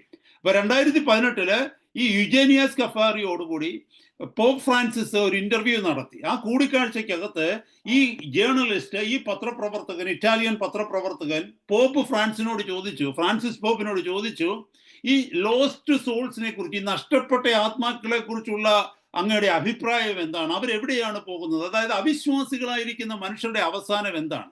അതിന് പോപ്പ് ഫ്രാൻസിസ് കൊടുത്ത മറുപടി എന്താന്ന് ഈ പത്രാധിപതി ചോദിച്ച് അവരെ നരകത്തിലേക്കാണോ വിടുന്നത്, നിങ്ങളുടെ അഭിപ്രായം എന്താന്ന് ചോദിച്ചപ്പോൾ പോപ്പ് ഫ്രാൻസിസ് പറഞ്ഞതാണ് എന്തെന്നറിയാമോ? നരകമെന്നൊന്നില്ല. അവരെന്ത് ചെയ്യുമെന്ന് ചോദിച്ചാൽ, അവർ മാനസാന്തരപ്പെടാത്തവരായതുകൊണ്ട്, അവർ യേശുക്രിസ്തുവിനെ ഏറ്റെടുക്കാത്തവരായതുകൊണ്ട് അവർ അപ്രത്യക്ഷരായി പോകും, വേപ്പറായിട്ട്, ആവി പോലായി പോകുമെന്ന്. അപ്പോൾ നരകമെന്ന് പറയുന്ന ഒന്നില്ലെന്ന്. നിങ്ങൾക്കറിയാമോ, 2018 ഒരുപാട് കോളിളക്കം സൃഷ്ടിച്ചതാ പോപ്പിന്റെ ആ ഒരൊറ്റ പ്രസ്താവനയിൽ. കത്തോലിക്ക സഭ വിട്ടുപോയ അനേകായിരങ്ങളുണ്ട്. ലോകത്തിലുണ്ടായിരുന്ന പ്രബലരായിരുന്ന പല വ്യക്തികളും പോപ്പിനെ നിശിതമായി മാഗസീനുകളിലൂടെയും പത്രങ്ങളിലൂടെയും വിമർശിച്ചതായിട്ട് ഇന്റർനെറ്റിനകത്ത് നിങ്ങൾക്ക് വായിക്കുവാനായിട്ട് കഴിയും. ബൈ ദ വേ, നിങ്ങൾക്ക് വേറൊരു കാര്യം അറിയാമോ? കാതലിക് ചർച്ചിന്റെ കാറ്റക്കിസം പരിശോധിക്കുകയാണെങ്കിൽ, അവരുടെ ഉപദേശ നിഷത്തുകളൊക്കെ പരിശോധിക്കുകയാണെങ്കിൽ, കാറ്റക്കിസം എന്ന് ഇംഗ്ലീഷിൽ പറയും, അതിന്റെ ഉപദേശ രീതികളെല്ലാം ഉള്ളത്, അത് പരിശോധിച്ചു കഴിഞ്ഞാൽ അതിന് വ്യക്തമായിട്ട് അതിനകത്ത് നരകമുണ്ടെന്ന് പഠിപ്പിക്കുന്നുണ്ട്. അതുമല്ല, ക്രിസ്തുവിങ്കിലേക്ക് വരാത്തവർ നിത്യ നരകത്തിലാണ് അവസാനിക്കുന്നതെന്ന് കത്തോലിക്ക സഭയുടെ കാറ്റക്കിസത്തിൽ എഴുതിയിട്ടുണ്ട്. എന്നാൽ കത്തോലിക്ക സഭയുടെ തലവനായിരിക്കുന്ന പോപ്പ് പറയുകയാണ് നരകമെന്നൊന്നില്ല എന്ന്. എന്നെ കേൾക്കുന്ന സഹോദരങ്ങളെ, നരകമില്ല എന്നുണ്ടെങ്കിൽ ഏതാണ്ട് 68 പ്രാവശ്യത്തോളം പുതിയ നിയമത്തിനകത്ത് യേശു കർത്താവ് തന്നെ നരകത്തെക്കുറിച്ച് പറയുന്നുണ്ട്. അത് മാത്രമല്ല, നരകമില്ല എങ്കിൽ ഇവിടെ ഗന്ധക തീപ്പൊയ്കയെ കുറിച്ച് എങ്ങനെ, ഗഹന എന്നുള്ള വാക്ക് ബൈബിളിൽ എങ്ങനെ എഴുതിയിരിക്കുന്നത്? അത് മാത്രമാണോ? താഴേക്കൊന്ന് വായിച്ചു വന്നാൽ 14-ാമത്തെ വാക്യത്തിൽ എഴുതിയിരിക്കുന്നത് നോക്കിയേ, മരണത്തെയും പാതാളത്തെയും തീപ്പൊയ്കയിൽ തള്ളിയിട്ടു. അപ്പൊ തീപ്പൊയ്ക ഉണ്ടല്ലോ. ഇംഗ്ലീഷ് എഴുതിയിരിക്കുന്നത് ഡെത്ത് ആൻഡ് ഹെൽ. ഹെൽ അവിടെ ഉണ്ടെന്ന് എഴുതിയിരിക്കുന്നത്, where cast into the lake of fire. ഞാൻ എന്തിനാ ഇത് പറഞ്ഞതെന്ന് ചോദിച്ചാൽ, മനുഷ്യനെ നമ്മൾ നോക്കരുത്, ദൈവവചനത്തിലേക്ക് നമ്മൾ നോക്കണം. വഞ്ചിക്കപ്പെട്ടു പോകുവാൻ തക്കവണ്ണം നമ്മൾ ഒരിക്കലും ഇടയാകരുത് സഹോദരങ്ങളെ. അപ്പൊ ഇവിടെ ശ്രദ്ധിക്കുക, നമ്മൾ പഠിച്ചു വന്ന ഭാഗത്തേക്ക് നോക്കി, അവരെ വഞ്ചിച്ച പിശാചിനെ മൃഗവും കള്ളപ്രവാചകനും കിടക്കുന്ന ഗന്ധക തീപ്പൊയ്കയിലേക്ക് തള്ളിയിടും. അവർ എന്നേക്കും രാപകൽ ദണ്ഡനം സഹിക്കേണ്ടി വരും. ഞാൻ പറയാൻ വന്ന പോയിന്റ് ഇതാണ്. നമ്മൾ ചിന്തിക്കും, ഈ തീപ്പൊയ്കയിലേക്കോട്ട് ഇട്ട് കഴിഞ്ഞാൽ നമ്മൾ കടലാസ് ഇടുന്നതിന്റെ കൂട്ട് അത് പെട്ടെന്ന് കത്തി തീരുമെന്നോ? അങ്ങനെയല്ല. ഈ തീക്കൊരു പ്രത്യേകതയുണ്ട്. എത്ര കത്തിയാലും ആ ഓബ്ജക്റ്റ് കത്തി എരിഞ്ഞ് തീരത്തില്ല. രാപ്പകൽ ദണ്ഡനം അനുഭവിക്കേണ്ടി വരുമെന്നാണ്, ടോർമെന്റിങ് സ്വർഗത്തിൽ. അപ്പോൾ ഒരു കാര്യം ചിന്തിക്കണമേ, നമ്മുടെ ആത്മാവ്, അതൊരു വിശ്വാസിയുടെ ആത്മാവായാലും അവിശ്വാസിയുടെ ആത്മാവായാലും അതിന് അന്തമില്ല. ഒന്നുകിൽ സ്വർഗത്തിൽ നിത്യയുഗം നമ്മൾ വസിക്കും, അല്ലെങ്കിൽ നരകത്തിൽ നിത്യയുഗം ഈ കഷ്ടതയും യാതനയും അനുഭവിച്ച് ഈ ഗന്ധക തീപ്പൊയ്കയിൽ കിടക്കേണ്ടതായി വരും. ഇവിടെ പറയുന്നു, രാപ്പകൽ എന്നേക്കും രാപ്പകൽ ദണ്ഡനം സഹിക്കേണ്ടി വരും. എന്നെ കേൾക്കുന്ന സഹോദരന്മാരെ, സഹോദരിമാരെ, നിങ്ങളിൽ ആരെങ്കിലുമോ, അല്ലെങ്കിൽ നാളെ ഇത് യൂട്യൂബിലൂടെ ആരെങ്കിലും ഒക്കെ കേട്ടേക്കാം, അല്ലെങ്കിൽ നമ്മൾ ആർക്കെങ്കിലും വേണ്ടി പ്രാർത്ഥിക്കുന്നുണ്ടെങ്കിൽ, അവരുടെ ആത്മാക്കളെ കുറിച്ചൊരു ഭാരമുണ്ടെങ്കിൽ വീണ്ടും അവരെ മുന്നറിയിപ്പോടുകൂടി അവരെ ഓർമ്മിപ്പിക്കേണ്ട സംഗതിയാണിത്. എന്ത്? രാപ്പകൽ നീ ദണ്ഡനം സഹിക്കേണ്ടി വരുന്ന ഒരു നാൾ വരുന്ന ലേക്ക് ഓഫ് ഫയറിൽ. ഇന്നൊരു ചോയ്സ് ദൈവം തരികയാ. എത്രയോ വ്യക്തമായി കർത്താവിന്റെ ആത്മാവ് നമുക്ക് സംസാരിക്കുകയാണ് നമ്മളോട്. നമ്മൾ ജീവനോടിരിക്കുമ്പോൾ തന്നെ ഈ വഴി തെരഞ്ഞെടുക്കുവാൻ തക്കവണ്ണം, ഒന്നുകിൽ കർത്താവിനോട് കൂടെ നിത്യതയിൽ യേശുവിനോടുകൂടെ വസിക്കുക, അല്ലെങ്കിൽ പിശാചും മൃഗവും കള്ളപ്രവാചകനും വീണിരിക്കുന്ന ആ ഗന്ധക തീപ്പൊയ്കയിലേക്ക് അവസാനം എറിയപ്പെടുക. യുഗങ്ങൾ അവസാനമില്ലാതെ അതിൻ്റെ ഉള്ളിൽ കിടക്കുക, ദൈവമില്ലാത്തത്. മുന്നോട്ടുള്ള വാക്യങ്ങളിലേക്ക് പോകാം. നമുക്ക് വേഗം മുന്നോട്ട് പോകാം, സമയം മുന്നോട്ട് പോകുന്നത് കൊണ്ട്. 11-ാമത്തെ വാക്യം, ഞാൻ വലിയൊരു വെള്ള സിംഹാസനവും അതിൽ ഒരുത്തൻ ഇരിക്കുന്നതും കണ്ടു. അവന്റെ സന്നിധിയിൽ നിന്ന് ഭൂമിയും ആകാശവും ഓടിപ്പോയി, അവയെ പിന്നെ കണ്ടില്ല. ശ്രദ്ധിക്കണമേ, ഞാൻ വലിയൊരു വെള്ള സിംഹാസനവും അതിൽ ഒരുത്തൻ ഇരിക്കുന്നതും കണ്ടു. Great white thrown. യോഹന്നാൻ കാണുകയാണ്, ഒരു ദർശനം കാണുകയാണ്. എന്താണ്? ഇത്രയും കഴിഞ്ഞിട്ട് പിശാചിനെ ഗന്ധക തീപ്പൊയ്കയിൽ ഇട്ട് കഴിഞ്ഞു, അവർ എന്നേക്കും അവിടെ ദണ്ഡനം. അവർ എന്നോടുള്ള വാക്കിന്റെ കാര്യം എന്താണെന്ന് ചോദിച്ചാൽ, മൃഗവും കള്ളപ്രവാചകനും പിശാചും. അതാണ് ആ അവർ എന്നുള്ള വാക്ക്. അതിനു മുമ്പിൽ ഒരു വാക്ക് എഴുതിയിരിക്കുന്നു, 9-ാമത്തെ വാക്ക്. അതിൽ മലയാളത്തിൽ ഒരു കൺഫ്യൂഷൻ ഉണ്ടാക്കും. പിശാചിനെ അഴിച്ചു വിടുമ്പോൾ അവൻ ലോകമൊക്കെയും പോയി എല്ലാവരെയും വശീകരിക്കും. പിന്നൊരു വാക്യം, അവർ ഭൂമിയിൽ പരക്കെ ചെന്ന് വിശുദ്ധന്മാരുടെ പാളയത്തെ. അവർ എന്നല്ല, അവനെന്നാണ് എഴുതിയിരിക്കുന്നത്. ഇംഗ്ലീഷ് നോക്കിക്കഴിഞ്ഞാൽ മനസ്സിലാകും. അവർ എന്നുള്ളതൊരു ട്രാൻസ്ലേഷൻ മിസ്റ്റേക്ക് ആണ്. അവന്, അവിടെ അവർ എന്നുള്ള വാക്കല്ല വരുന്നത്. അവൻ ഭൂമിയിൽ പരക്കെ ചെന്ന് വിശുദ്ധന്മാരുടെ പാളയത്തെയും പ്രിയ നഗരത്തെയും അവളെയും. അതിന് മുമ്പ് 8-ാമത്തെ വാക്യമാണ് ഞാൻ ഉദ്ദേശിക്കുന്നത്. അവർ ഭൂമിയുടെ 4 ദിക്കിലുമുള്ള ജാതികളായി സംഖ്യയിലെ കടൽപ്പുറത്തെ മണൽ പോലെയുള്ള ഗോഗ. അവരല്ല, അവനാണ് പോയി ജാതികളെ വശീകരിക്കുന്നത്.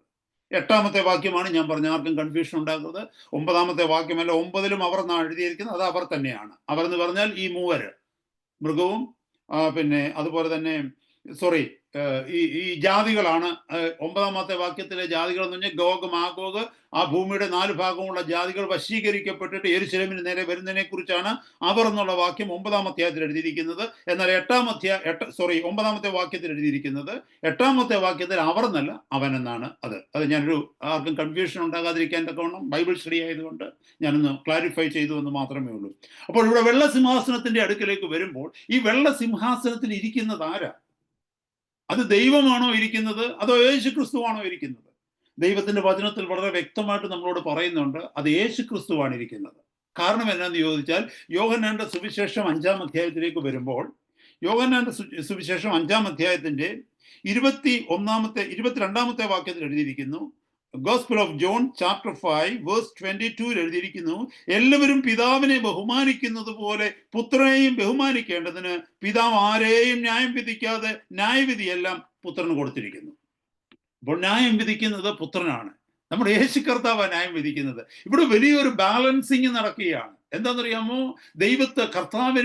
പരിഹസിച്ച കർത്താവിനെ, ഈ ലോകത്തിലെ ജനം പരിഹസിച്ച കർത്താവിനെ, ഈ ലോകത്തിലെ ഭരണാധികാരികൾ പരിഹസിച്ച കർത്താവിന്റെ മുമ്പിൽ നീതിക്ക് വേണ്ടി, ദൈവത്തിന്റെ ന്യായവിധിക്ക് വേണ്ടി തലകുനിച്ച് ഈ ലോകം മുഴുവനും നിൽക്കേണ്ടി വരികയാണ്. തങ്ങൾ ആരെ ക്രൂശിച്ചുവോ, തങ്ങൾ ആരുടെ തലയിൽ മുൾമുടി അണിയിപ്പിച്ചുവോ, ആരുടെ വിലാപ്പുറത്ത് കുത്തിയോ, ആരെ തുപ്പിയോ, ആരെ അപമാനിച്ചുവോ, ആരുടെ പേര് വിടക്കുന്നുണ്ടിയോ, ആ വ്യക്തിയുടെ മുമ്പിൽ, ആ സർവശക്തന്റെ മുമ്പിൽ, അവൻ ന്യായാധിപതിയായി ഇരിക്കുന്ന സിംഹാസനത്തിന്റെ മുമ്പിൽ ഈ ലോകത്തിലെ സകല മനുഷ്യരും, സകല രാജാക്കന്മാരും, സകല ഭരണാധികാരികളും, സകല രാഷ്ട്രീയക്കാരും, സകല ഉന്നതരും തലകുനിച്ച് നിൽക്കുന്നതാണ് ഗ്രേറ്റ് വൈറ്റ് ത്രോൺ ജഡ്ജ്മെന്റ്, വെള്ള സിംഹാസനത്തിന്റെ ന്യായവിധി. അത് നമ്മുടെ വാഴ്ത്തപ്പെട്ട യേശു കർത്താവ്. ഹല്ലേലൂയ. മുൾമുടി ധരിച്ച് ക്രൂശിൽ നഗ്നനായി കിടന്ന കർത്താവാണ് വലിയ രാജമുടി ധരിച്ചുകൊണ്ട് ഹല്ലേലൂയ ലോകത്തിന്റെ ന്യായാധിപതിയായി വെള്ള സിംഹാസനത്തിൽ ഇരിക്കുന്നത്. ശ്രദ്ധിച്ചു കേട്ടെ. ഇനി ഞാൻ വലിയൊരു വെള്ള സിംഹാസനവും അതിലൊരുത്തിനിരിക്കുന്നതും കണ്ടു. അവന്റെ സന്നദ്ധിയിൽ നിന്ന് ഭൂമിയും ആകാശവും ഓടിപ്പോയി. This is where the final stage of the whole universe. ഭൂമിയും ആകാശവും ഒഴിഞ്ഞു പോവുകയാണ്, സസ്പെൻഡ് ചെയ്യുകയാണ്, കൺസ്യൂംഡ് ആകുകയാണ്, അപ്രത്യക്ഷമാകുകയാണ് അവിടെ. പിന്നെ ആകാശവും ഭൂമിയും ഇല്ല. കാരണം അടുത്ത വാക്യം അതിനോട് ചേർന്ന് പറയുന്നു, അവയെ പിന്നെ കണ്ടില്ല. പിന്നെ ഈ കാണുന്ന ആകാശവും ഭൂമിയും ഒന്നുമില്ല. ഇവിടെ ഈ കാണുന്നതെല്ലാം ഇല്ലാതായി. ഒറ്റ നിമിഷം കൊണ്ട് ദൈവം അതിനെ ഇല്ലാതാക്കുകയാണ്. എങ്ങനെയാ ഇല്ലാതാക്കുന്നത് നമുക്കറിയത്തില്ല, വചനത്തിൽ എഴുതിയിട്ടില്ല. പക്ഷേ കണ്ണടച്ച് തുറക്കുന്നതിന് മുമ്പ് എല്ലാം അപ്രത്യക്ഷമായി, എല്ലാം തീർന്നു, എല്ലാം ഫിനിഷ് ചെയ്തു. അടുത്ത വാക്യം, മരിച്ചവർ ആപാലവൃത്തം സിംഹാസനത്തിന്റെ മുമ്പിൽ നിൽക്കുന്നത് ഞാൻ കണ്ടു. ലോകത്തിലുള്ള സകല മനുഷ്യരും, അതായത് ആദം മുതൽ ഇങ്ങോട്ടുള്ള വിശുദ്ധന്മാരെ കുറിച്ചല്ല പറയുന്നത്. ശ്രദ്ധിക്കണമേ, വിശുദ്ധന്മാരെല്ലാവരും ഉയർത്തെഴുന്നേറ്റു, ദൈവത്തിന്റെ സഭ ഉയർത്തെഴുന്നേറ്റു, മഹോപദ്രവത്തിലൂടെ കടന്നുപോയ വിശുദ്ധന്മാർ ഉയർത്തെഴുന്നേറ്റു, അവരെല്ലാം പോയി. അത് മാത്രമല്ല, വേറൊരു സംഭവം കൂടെ. നിങ്ങൾ ആരെങ്കിലും ചിന്തിക്കുന്നവരുണ്ടെങ്കിൽ, അല്ലെങ്കിൽ ജ്ഞാനത്തോടുകൂടി ചിന്തിക്കുന്നവരുണ്ടെങ്കിൽ, നിങ്ങൾക്ക് സ്വാഭാവികമായിട്ടൊരു സംശയം ഉണ്ടാകും. ആ സംശയം എന്നോട് ഇതുവരെ ആരും ചോദിച്ച് ഞാൻ കേട്ടിട്ടില്ല. പക്ഷെ എങ്കിലും നിങ്ങളുടെ ഉള്ളിൽ ആ സംശയം ഇന്നല്ല പിന്നീട് ഉണ്ടായാൽ അതിനുള്ള ഉത്തരം ഞാൻ പറയുകയാണ്. നമ്മൾ 3 കൂട്ടരെ കുറിച്ചാണ് കേട്ടത് അല്ലേ? പഴയ നിയമവിശുദ്ധന്മാരെ കുറിച്ച് കേട്ടു, കർത്താവിന്റെ സഭ എടുക്കപ്പെടുന്നതിനെ കുറിച്ച് കേട്ടു. അപ്പോൾ വിശുദ്ധന്മാർ മുഴുവനും അങ്ങ് പോയി. പിന്നീടുള്ള കാലഘട്ടം എന്ന് പറഞ്ഞാൽ മഹോപദ്രവ കാലഘട്ടമാണ്. ഈ മഹോപദ്രവ കാലഘട്ടത്തിൽ കർത്താവിന്റെ നാമത്തിന് വേണ്ടി നിന്ന് കഷ്ടം അനുഭവിച്ച് തലച്ഛേദിക്കപ്പെടുന്ന ഒരു ജനത്തെക്കുറിച്ച് കേട്ടു. അവരുടെ ആത്മാക്കളും കർത്താവിന്റെ അടുക്കൽ സ്വർഗത്തിലെത്തി. പക്ഷെ പിന്നൊരു കൂട്ടർ നിൽക്കും. ഏതാണെന്നറിയാമോ? മരണത്തിൽ നിന്ന് രക്ഷപ്പെടുന്ന വിശുദ്ധന്മാരും കാണുമല്ലോ. എല്ലാവരും മരിക്കണമെന്നില്ലല്ലോ. ചിലരൊക്കെ രക്ഷപ്പെട്ടു എന്ന് പോയെന്നിരിക്കും. അവർക്ക് എന്ത് പറ്റി? നമ്മൾ അതിനെക്കുറിച്ച് ചിന്തിച്ചിട്ടുണ്ടോ?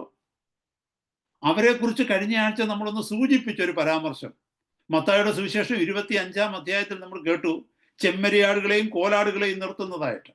ഇത് 1000 ആണ്ട് വാഴ്ചയുടെ ആദ്യത്തെ സംഭവമാണ്. കർത്താവ് ഈ ഭൂമിയിലേക്ക് കടന്നു വരുമ്പോൾ തൻ്റെ വിശുദ്ധന്മാരുമായിട്ടാണ് വരുന്നത്. താൻ ഈ ഭൂമിയിലേക്ക് കടന്നു വരുമ്പോൾ ഭൂമിയിൽ ഈ മഹോപദ്രവ കാലഘട്ടത്തിൽ ജീവിച്ചിരിക്കുന്ന കുറച്ച് വിശുദ്ധരുണ്ട്. അവരെ കൂടി തൻ്റെ 1000 ആണ്ട് വാഴ്ചയിലേക്ക് ചേർക്കുവാൻ തക്കവണ്ണമുള്ള ആ സെഗ്രിഗേഷനാണ് മത്തായിയുടെ സുവിശേഷം 25-ാം അധ്യായത്തിൽ നമ്മൾ 31 മുതലുള്ള വാക്യങ്ങളിൽ കാണുന്നത്. വലത്തും ഇടത്തും നിർത്തിയിട്ട് വലത്തുള്ളവരോട് എൻ്റെ പിതാവിനാൽ അനുഗ്രഹിക്കപ്പെട്ടവരെ, നിങ്ങൾ ലോകസ്ഥാപനം മുതൽ നിങ്ങൾക്ക് വേണ്ടി കർത്താവ് ദൈവം, ഞാൻ ആ ഭാഗത്തേക്ക് ഒരു മിനിറ്റ് ഞാനൊന്ന് വായിച്ച് കേൾപ്പിക്കട്ടെ. മത്തായിയുടെ സുവിശേഷം 25-ാം അധ്യായത്തിന്റെ 31 ഉള്ള വാക്യങ്ങൾ ശ്രദ്ധിച്ച് കേൾക്കണമേ. മനുഷ്യപുത്രൻ തന്റെ തേജസ്സോടെ സകല വിശുദ്ധ ദൂതന്മാരുമായി വരുമ്പോൾ, ശ്രദ്ധിച്ചേ, അപ്പൊ കർത്താവിന്റെ രണ്ടാമത്തെ വരവാണ് 1000 ആണ്ട് വാഴ്ച. 1000 ആണ്ട് സ്ഥാപിക്കുവാനായിട്ട് വരുന്ന വരവിനെ കുറിച്ച് എഴുതിയിരിക്കുന്നു. മനുഷ്യപുത്രൻ തന്റെ തേജസ്സോടെ സകല വിശുദ്ധന്മാരുമായി വരുമ്പോൾ അവൻ തന്റെ തേജസ്സിന്റെ സിംഹാസനത്തിൽ ഇരിക്കും. സകല ജാതികളെയും അവന്റെ മുമ്പിൽ കൂട്ടും. അതായത് ഈ 1000 ആണ്ട് വാഴ്ച തുടങ്ങുന്നതിന് മുമ്പ് ഉള്ള ജാതികളെ എല്ലാവരെയും കൂട്ടും. അവൻ അവരെ ഇടയൻ ചെമ്മരിയാടുകളെയും കോലാടുകളെയും തമ്മിൽ വേർതിരിക്കുന്നത് പോലെ വേർതിരിച്ച് ചെമ്മരിയാടുകളെ തന്റെ വലത്തും കോലാടുകളെ തന്റെ ഇടത്തും നിർത്തും. രാജാവ് തന്റെ വലത്തുള്ളവരോട് അരുളി ചെയ്യും, എൻ്റെ പിതാവിനാൽ അനുഗ്രഹിക്കപ്പെട്ടവരെ, വരുവിൻ, ലോകസ്ഥാപനം മുതൽ നിങ്ങൾക്കായി ഒരുക്കിയിരിക്കുന്ന രാജ്യം അവകാശമാക്കിക്കൊള്ളുവിൻ. ഏത് രാജ്യം? 1000 ആണ്ടിനുള്ള രാജ്യം. ഹല്ലേലൂയ. അപ്പോൾ ഇവിടുന്ന് ചിന്തിക്കണമേ. അപ്പോൾ അതിൽ നിന്ന് തന്റെ വിശുദ്ധന്മാരെ കർത്താവ് 1000 ആണ്ടിലേക്ക് നമ്മളോട് കൂടെ അങ്ങോട്ടങ്ങ് ചേർത്തു. മനസ്സിലായ സഹോദരങ്ങളെ? ആ സംശയം നമ്മുടെ മനസ്സിൽ ഉണ്ടാകാതിരിക്കുവാൻ തക്കവണ്ണമാണ്. പിന്നീടുള്ളതെല്ലാം ആരാണെന്നറിയാമോ? അൺബിലീവേഴ്സ്. ചിന്തിച്ച് നോക്കണം. പിന്നീടുള്ളതെല്ലാം കർത്താവിന്റെ 1000 ആണ്ട് വാഴ്ചയിൽ ജാതികളായിട്ടാണ് അവരെ കാണുന്നത്, യെരൂശലേമിന് ചുറ്റും കാണുന്നത്. അവരിൽ കർത്താവിന്റെ ഭരണത്തെ സ്നേഹിക്കുന്നവരോ സ്നേഹിക്കാത്തവരോ ആയിട്ടുള്ളവരുണ്ട്. നമ്മളിത് മനസ്സിലാക്കേണ്ടതായിട്ടുണ്ട്. ഇവിടെ നോക്കിക്കേ, മരിച്ചവർ ആഭാരവൃത്തം സിംഹാസനത്തിന് മുമ്പിൽ നിൽക്കുന്നത് കണ്ടു. എല്ലാവരും right from the beginning up until there, ആ പോയിന്റ് വരെയുള്ള സകല മരിച്ചവരെന്ന് പറയുമ്പോൾ വിശ്വാസികളല്ല, അവിശ്വാസികൾ. വിശ്വാസികൾ കർത്താവിനോട് കൂടെയാണ്. ഞാൻ അതാ ഇത്രയും നേരം എക്സ്പ്ലെയിൻ ചെയ്തത്. അവിശ്വാസികളായിട്ടുള്ള സകല മനുഷ്യരും ഈ വെള്ളസിംഹാസനത്തിന്റെ മുമ്പിൽ നിൽക്കുന്നത് ഞാൻ കണ്ടു. വെള്ളസിംഹാസനത്തിന്റെ മുമ്പിൽ നിൽക്കുന്നത് അവിശ്വാസികളായിരിക്കും, നഷ്ടപ്പെട്ടു പോയ ആത്മാക്കളായിരിക്കും.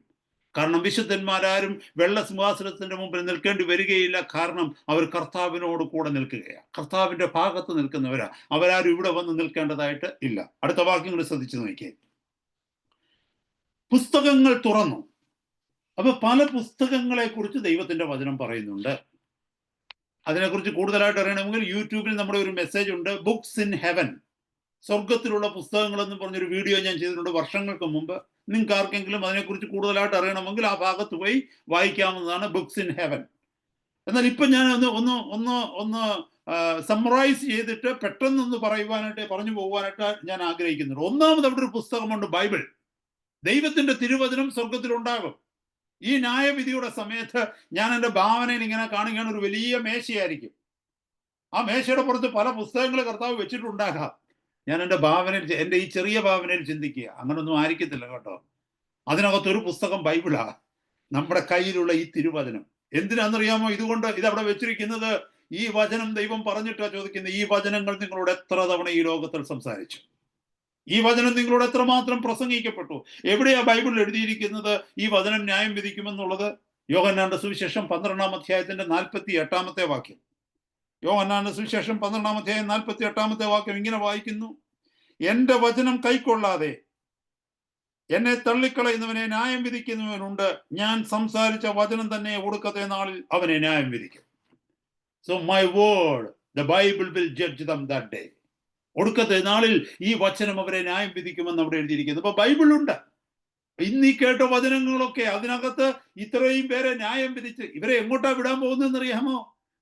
കത്തോലിക്ക സഭ പഠിപ്പിക്കുന്നതിന്റെ കൂട്ട് നല്ല നടപ്പിന് ശിക്ഷിച്ച് അങ്ങോട്ട് വിടാനല്ല. ഇനി ഇവിടുന്ന് പോകുന്നത് വേറെ അങ്ങോട്ടുമല്ല, ഗന്ധക തീപ്പൊയ്കയിലേക്ക് പോവുകയാണ് അവിടെ. അപ്പൊ അതിനു മുമ്പായിട്ട് ഏതെങ്കിലും ഒരു വ്യക്തിക്ക് വേണ്ടിയും എങ്കിലും ഒരു ന്യായീകരണം ദൈവത്തോട് ചോദിക്കണമെന്നുണ്ടെങ്കിൽ അതിന് അവിടെ ചോദിക്കുന്നതിന് മുമ്പ് ഈ വചനം അവിടെ വെച്ചിരിക്കുക. ഈ വചനം നീ കേട്ടതാണോ? ഈ വചനം നീ കണ്ടതാണോ? ഈ വചനം നീ അറിഞ്ഞതാണോ? നിന്റെ ജീവിതത്തിൽ ഏതെങ്കിലും ഒരു സാഹചര്യത്തിൽ ആരെങ്കിലും വായിലൂടെ ഈ വാക്ക് കേട്ടിട്ടുണ്ടോ? യൂട്യൂബിലൂടെ എങ്ങാനും കേട്ടിട്ടുണ്ടോ? അല്ലെങ്കിൽ നീ വായിച്ചു പോയ കൂട്ടത്തിൽ എങ്ങാനും ഇന്റർനെറ്റിൽ എവിടെയെങ്കിലും നീ കണ്ടിട്ടുണ്ടോ? അല്ലെങ്കിൽ നടന്നു പോയ കൂട്ടത്തിൽ ഒരു പേപ്പറിന്റെ കഷ്ണം അവിടെ കിടക്കുന്നത് കണ്ടിട്ടുണ്ടോ? അതോ ആരെങ്കിലും ഫ്രീ ആയിട്ട് നിനക്കൊരു ബൈബിൾ കൊണ്ടൊന്ന് ഓഫർ ചെയ്തിട്ടുണ്ടോ? ആരെങ്കിലും ഫ്രീ ആയിട്ട് നിനക്കൊരു ലഘുലേഖ, ഒരു ഒരു ഒരു ഗോസ്പൽ ട്രാക്ട് കൊണ്ട് തന്നിട്ടുണ്ടോ? നീ അത് ചുരുട്ടി എറിഞ്ഞിട്ടുണ്ടോ? അല്ലെങ്കിൽ നടന്നുപോയ കൂട്ടത്തിൽ ആ വഴിവക്കൽ നിന്ന് പ്രസംഗിക്കുന്ന ഒരു വ്യക്തിയിൽ നിന്ന് ഈ വാക്ക് നീ കേട്ടിട്ടുണ്ടോ? ഇതൊക്കെ ചോദിക്കുന്ന ഒരു സമയം വരുന്നുണ്ട്. ഒരു കാര്യം ഞാൻ പറയട്ടെ സഹോദരങ്ങളെ, ഇതൊരു കോർട്ട് റൂം പോലെ ആയിരിക്കും കേട്ടോ. ഇവിടെ ജഡ്ജ് ഉണ്ട്, പക്ഷെ ജൂറി ഇല്ല. അതുപോലെ തന്നെ ഇവിടെ ഇവിടെ ഡിഫൻസ് വക്കീലില്ല. നമുക്ക് വേണ്ടി വക്കീലത്ത് പറയുവാൻ തക്കവണ്ണം ഒരുത്തരും അവിടെ ഇല്ല. അവിടെ ഒറ്റ ന്യായാധിപതിയേ ഉള്ളൂ. ഇവിടെ പരോളില്ല. പരോളിന് ഇറക്കി വിടത്തില്ല. നല്ല നടപ്പിന് ശിക്ഷിക്കത്തില്ല. ഫൈനൽ ജഡ്ജ്മെന്റ് മാത്രമാണ് അവിടെ ഉള്ളത്. ഹല്ലേലൂയ. ശ്രദ്ധിക്കണമേ. അപ്പൊ ഒരു പുസ്തകം ബൈബിളാണ്. രണ്ടാമതൊരു പുസ്തകമുണ്ട്. അതിന് പേര് റെക്കോർഡ് ബുക്ക്. അതായത് നമ്മളെ സംബന്ധിച്ച് സകലതും എഴുതിയിരിക്കുന്ന ഒരു പുസ്തകം. 139 സങ്കീർത്തനം 16 വാക്യത്തിൽ ഒരു വാക്യം എഴുതിയിട്ടുണ്ട്. നിയമിക്കപ്പെട്ട നാളുകളിൽ ഒന്നുമില്ലാതിരുന്നപ്പോൾ അവയൊക്കെയും നിന്റെ പുസ്തകത്തിൽ എഴുതി എന്ന് പറഞ്ഞാൽ, ഒരു വ്യക്തി അമ്മയുടെ ഗർഭത്തിൽ ഉരുവാകുന്ന സമയത്ത് ആ വ്യക്തിയെക്കുറിച്ച് എഴുതാൻ തുടങ്ങിയ ആ പുസ്തകത്തിൽ. എന്താണെന്നറിയാമോ? ദൈവത്തിന് ആ മനുഷ്യനെ കുറിച്ച്, ആ വ്യക്തിയെക്കുറിച്ചുള്ള ഹിതം ഇന്നതാണെന്ന്. എന്നിട്ട് നമ്മൾ ജീവിച്ചത് എങ്ങനെയാണെന്നും അതിനകത്ത് എഴുതും. അപ്പോൾ അന്ത്യനാളിൽ ഈ രണ്ട് പുസ്തകങ്ങളുണ്ട്. എന്താണെന്നറിയാമോ? നമ്മളെക്കുറിച്ചുള്ള ദൈവം എഴുതിയ ആ പുസ്തകം, അതോടുകൂടി നമ്മൾ നടന്ന രീതി എങ്ങനെയാണെന്ന് വളരെ വ്യക്തമായിട്ട്. നിയമിക്കപ്പെട്ട നാളുകളിൽ ഒന്നുമില്ലാതിരുന്നപ്പോൾ നമ്മളെക്കുറിച്ച് എഴുതി വെച്ച പുസ്തകം, അത് റെക്കോർഡ് ബുക്കാണ്. മൂന്നാമതൊരു പുസ്തകമുണ്ട്, ബുക്ക് ഓഫ് റിമെമ്പറൻസ്, ഓർമ്മയുടെ പുസ്തകം. സങ്കീർത്തനങ്ങൾ 56 8 വാക്യത്തിൽ മനോഹരമായ ഒരു വാക്യമുണ്ട്. ഞാൻ ആ വാക്യം ഒന്ന് പെട്ടെന്ന് വായിച്ച് കേൾപ്പിക്കാം. സങ്കീർത്തനങ്ങൾ 56 വാക്യം. നീ എൻ്റെ ഉഴൽച്ചകളെ എണ്ണുന്നു. ദാവീദ് പറയുകയാണ്, നീ എൻ്റെ ഉഴൽച്ചകളെ എണ്ണുന്നു, എൻ്റെ കണ്ണുനീർ നിന്റെ തുരുത്തിയിലാക്കി വെക്കണമേ, അത് നിന്റെ പുസ്തകത്തിലില്ലയോ? അപ്പൊ അവിടെ ഒരു പുസ്തകത്തെ കുറിച്ച് പറയുന്നുണ്ട്, നമ്മുടെ കണ്ണുനീർ എഴുതി വെക്കുന്ന ഒരു പുസ്തകം. ഹല്ലേലൂയ. നമ്മളെ ഉപദ്രവിച്ചവർ, നമ്മളെ വേദനിപ്പിച്ചവർ, ചില സാഹചര്യങ്ങളിലൂടെ നമ്മൾ കടന്നു പോയപ്പോൾ നമുക്കെതിരായി നിന്നവർ, നമ്മളെ പീഡിപ്പിച്ചവർ, നിന്നയുടെയും പരിഹാസത്തിന്റെയും മുമ്പിൽ നമ്മൾ ഒഴുക്കിയ കണ്ണുനീരിനെ എഴുതി വെച്ചിരിക്കുന്ന ഒരു പുസ്തകമുണ്ട്. എന്നെ കേൾക്കുന്ന സഹോദര സഹോദരി, കർത്താവിന്റെ നാമത്തിന് വേണ്ടി നീ നിന്ന് ചുമക്കേണ്ടി വന്നിട്ടുണ്ടോ? നിന്നെ ചിലരെ മാറ്റി വെച്ചിട്ടുണ്ടോ? പുറത്ത് ചിരിച്ചു കാണിച്ചിട്ട് അകത്ത് നിനക്കെതിരെ ചിന്തിച്ചവരുണ്ടോ? എല്ലാം എഴുതി വെക്കുന്ന ഒരു പുസ്തകമുണ്ട്. നമ്മളത് മറന്നു പോകരുത്. ദൈവസന്നിധിയിലുള്ള ഈ പുസ്തകങ്ങളൊക്കെ അവിടെ തുറക്കുന്നത് ദൈവം. ഹല്ലേലൂയ. നമ്മുടെ കണ്ണുനീര് തുരുത്തിയിലാക്കി വെക്കുന്ന ഒരു കർത്താവ്. ആരും കാണാത്ത കണ്ണുനീര് കർത്താവിന്റെ സന്നിധിയിൽ വിലയേറിയതാ. ഇത് ഇവിടെ കാണിക്കുന്നത് എന്താണെന്നറിയാമോ? കരുണയുള്ള ഒരു പിതാവിനെ കുറിച്ചാണ്. തൻ്റെ മക്കളെ പീഡിപ്പിച്ചവരെ, തൻ്റെ മക്കളെ വേദനിപ്പിച്ചവരെ, തൻ്റെ മക്കളുടെ ശുശ്രൂഷയ്ക്ക് തടസ്സമായി നിന്നവരെ, അവരെ ഉൾക്കൊള്ളുവാൻ കഴിയാതെ അവരെ ഉള്ളുകൊണ്ട് പരിഹസിച്ചവരെ, നിന്ദിച്ചവരെ ഒക്കെ എഴുതി വെക്കുന്ന ഒരു പുസ്തകം. ഞാൻ വേഗം മുന്നോട്ട് പോട്ടെ. അത് ആ പുസ്തകം. അതുപോലെ തന്നെ മലാക്കി പ്രവചനത്തിലേക്ക് വന്നു കഴിഞ്ഞാൽ അവിടെ എഴുതിയിട്ടുണ്ട് ഒരു പുസ്തകത്തെ കുറിച്ച്, അല്ലേ? മലാക്കി പ്രവചനത്തിലേക്ക് വരുമ്പോൾ 3-ാം അധ്യായത്തില് 16 വാക്യം ശ്രദ്ധിച്ചേ. മലാക്കായി 3:16, മലാക്കി പ്രവചനം 3:16.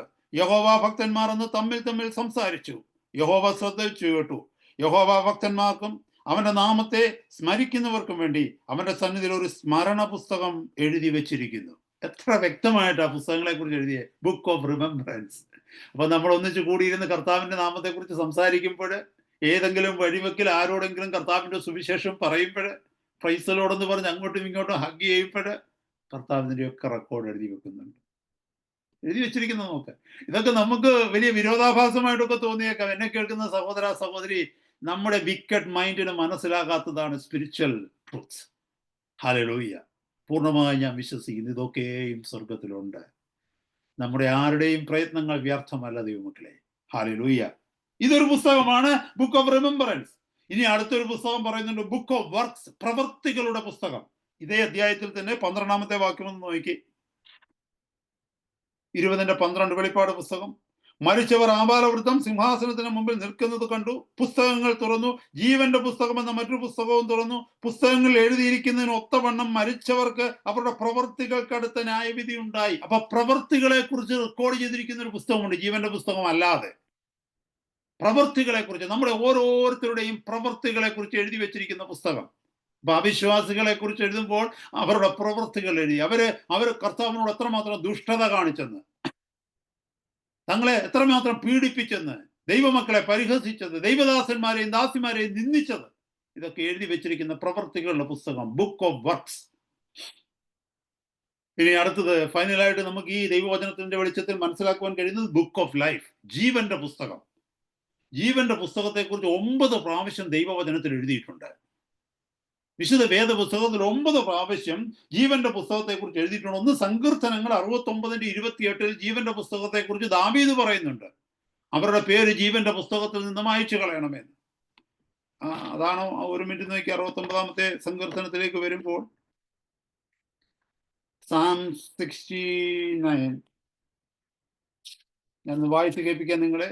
Psalm 69:28 ജീവന്റെ പുസ്തകത്തിൽ നിന്ന് അവരെ മായ്ച്ചു കളയണമേ, നീതിമാന്മാരോടുകൂടെ അവരെ എഴുതരുത്. കണ്ടോ, ജീവന്റെ പുസ്തകത്തെ കുറിച്ച് അവിടെ എഴുതിയിരിക്കുന്നു. അതുപോലെ ഫിലിപ്പിയ ലേഖനം 4-ാം അധ്യായത്തിൽ പൗലോസ് ജീവന്റെ പുസ്തകത്തെ കുറിച്ച് പറയുന്നുണ്ട്. ഇത് രണ്ടുമാണ് പുതിയ നിയമത്തിലും സങ്കീർത്തനത്തിലും പുതിയ നിയമത്തിലുമുള്ളത്. ബാക്കി 7 പ്രാവശ്യം എഴുതിയിരിക്കുന്നത് വെളിപ്പാട് പുസ്തകത്തിലാണ്, ജീവന്റെ പുസ്തകത്തെ കുറിച്ച്.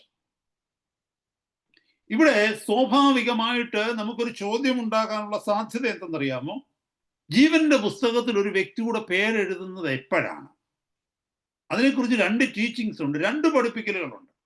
ഒരു പഠിപ്പിക്കൽ പറയുന്നത് എങ്ങനെയാണെന്ന് ചോദിച്ചാൽ, ഈ ഭൂമിയിൽ ഒരു വ്യക്തി ജനിക്കുമ്പോൾ ആ വ്യക്തിയുടെ പേര് ജീവന്റെ പുസ്തകത്തിൽ ഓൾറെഡി എഴുതപ്പെടും. എന്നിട്ട് പിന്നെ സംഭവിക്കുന്നത് എങ്ങനെയാണെന്ന് ചോദിച്ചാൽ, യേശു കർത്താവിനെ ആ വ്യക്തി സ്വീകരിക്കാതെ വരുമ്പോൾ ആ വ്യക്തിയുടെ പേര് ജീവന്റെ പുസ്തകത്തിൽ നിന്ന് മായ്ക്കപ്പെടും. അങ്ങനെയാണെങ്കിൽ ഈ ലോകത്തിൽ ജനിച്ച സകല മനുഷ്യരുടെയും പേര് ഒരിക്കൽ ജീവന്റെ പുസ്തകത്തിൽ ദൈവം എഴുതിയിരുന്നു.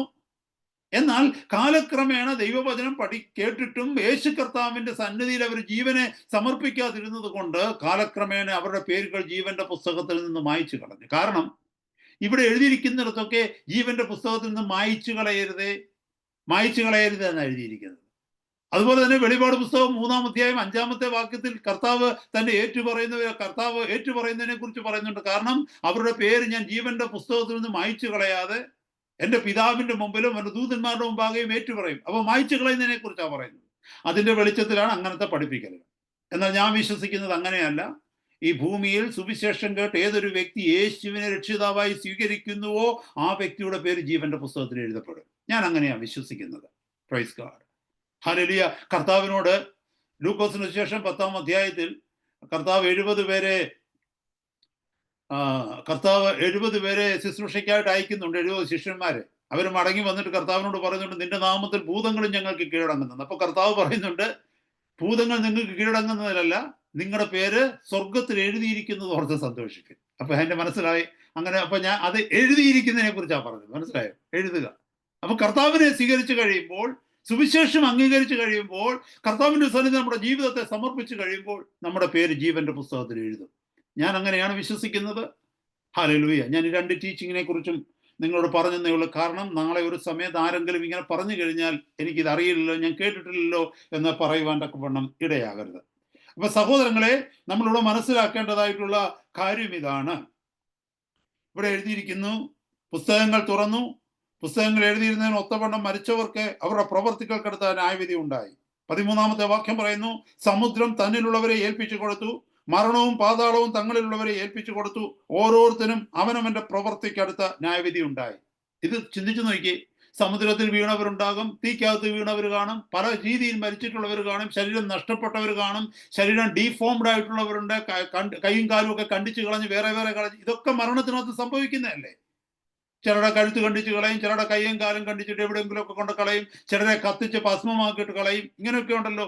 പക്ഷെ വാട്ട് എവർ ബി ഇറ്റ്, ന്യായവിധിയുടെ സമയത്ത് ഇതൊക്കെ കൂട്ടിച്ചേർന്ന് എഴുന്നേക്കേണ്ടി വരും. ഇവിടെ പറയുന്നു, സമുദ്രം തന്നിലുള്ളവരെ ഏൽപ്പിച്ചു കൊടുത്തു, മരണവും പാതാളവും തന്നിലുള്ളവരെ ഏൽപ്പിച്ചു കൊടുത്തു. ഞാൻ ജീവിതത്തിന്റെ ഏത് സാഹചര്യങ്ങളിൽ മരിച്ചിട്ടുണ്ടോ ആ സാഹചര്യങ്ങളിൽ നിന്നൊക്കെ ഈ ന്യായവിധിക്ക് വേണ്ടി ദൈവം കൂട്ടിച്ചേർക്കും. അപ്പൊ നമ്മളൊരു കാര്യം ചോദിക്കും, വിശുദ്ധന്മാര് ദൈവത്തിന്റെ സഭ എടുക്കപ്പെടുന്ന സമയത്ത് വിശുദ്ധന്മാർ എടുക്കപ്പെടുമ്പോ എങ്ങനെയാ സംഭവിക്കുന്നത്? ഇത് തന്നെയാ സംഭവിക്കുന്നത്.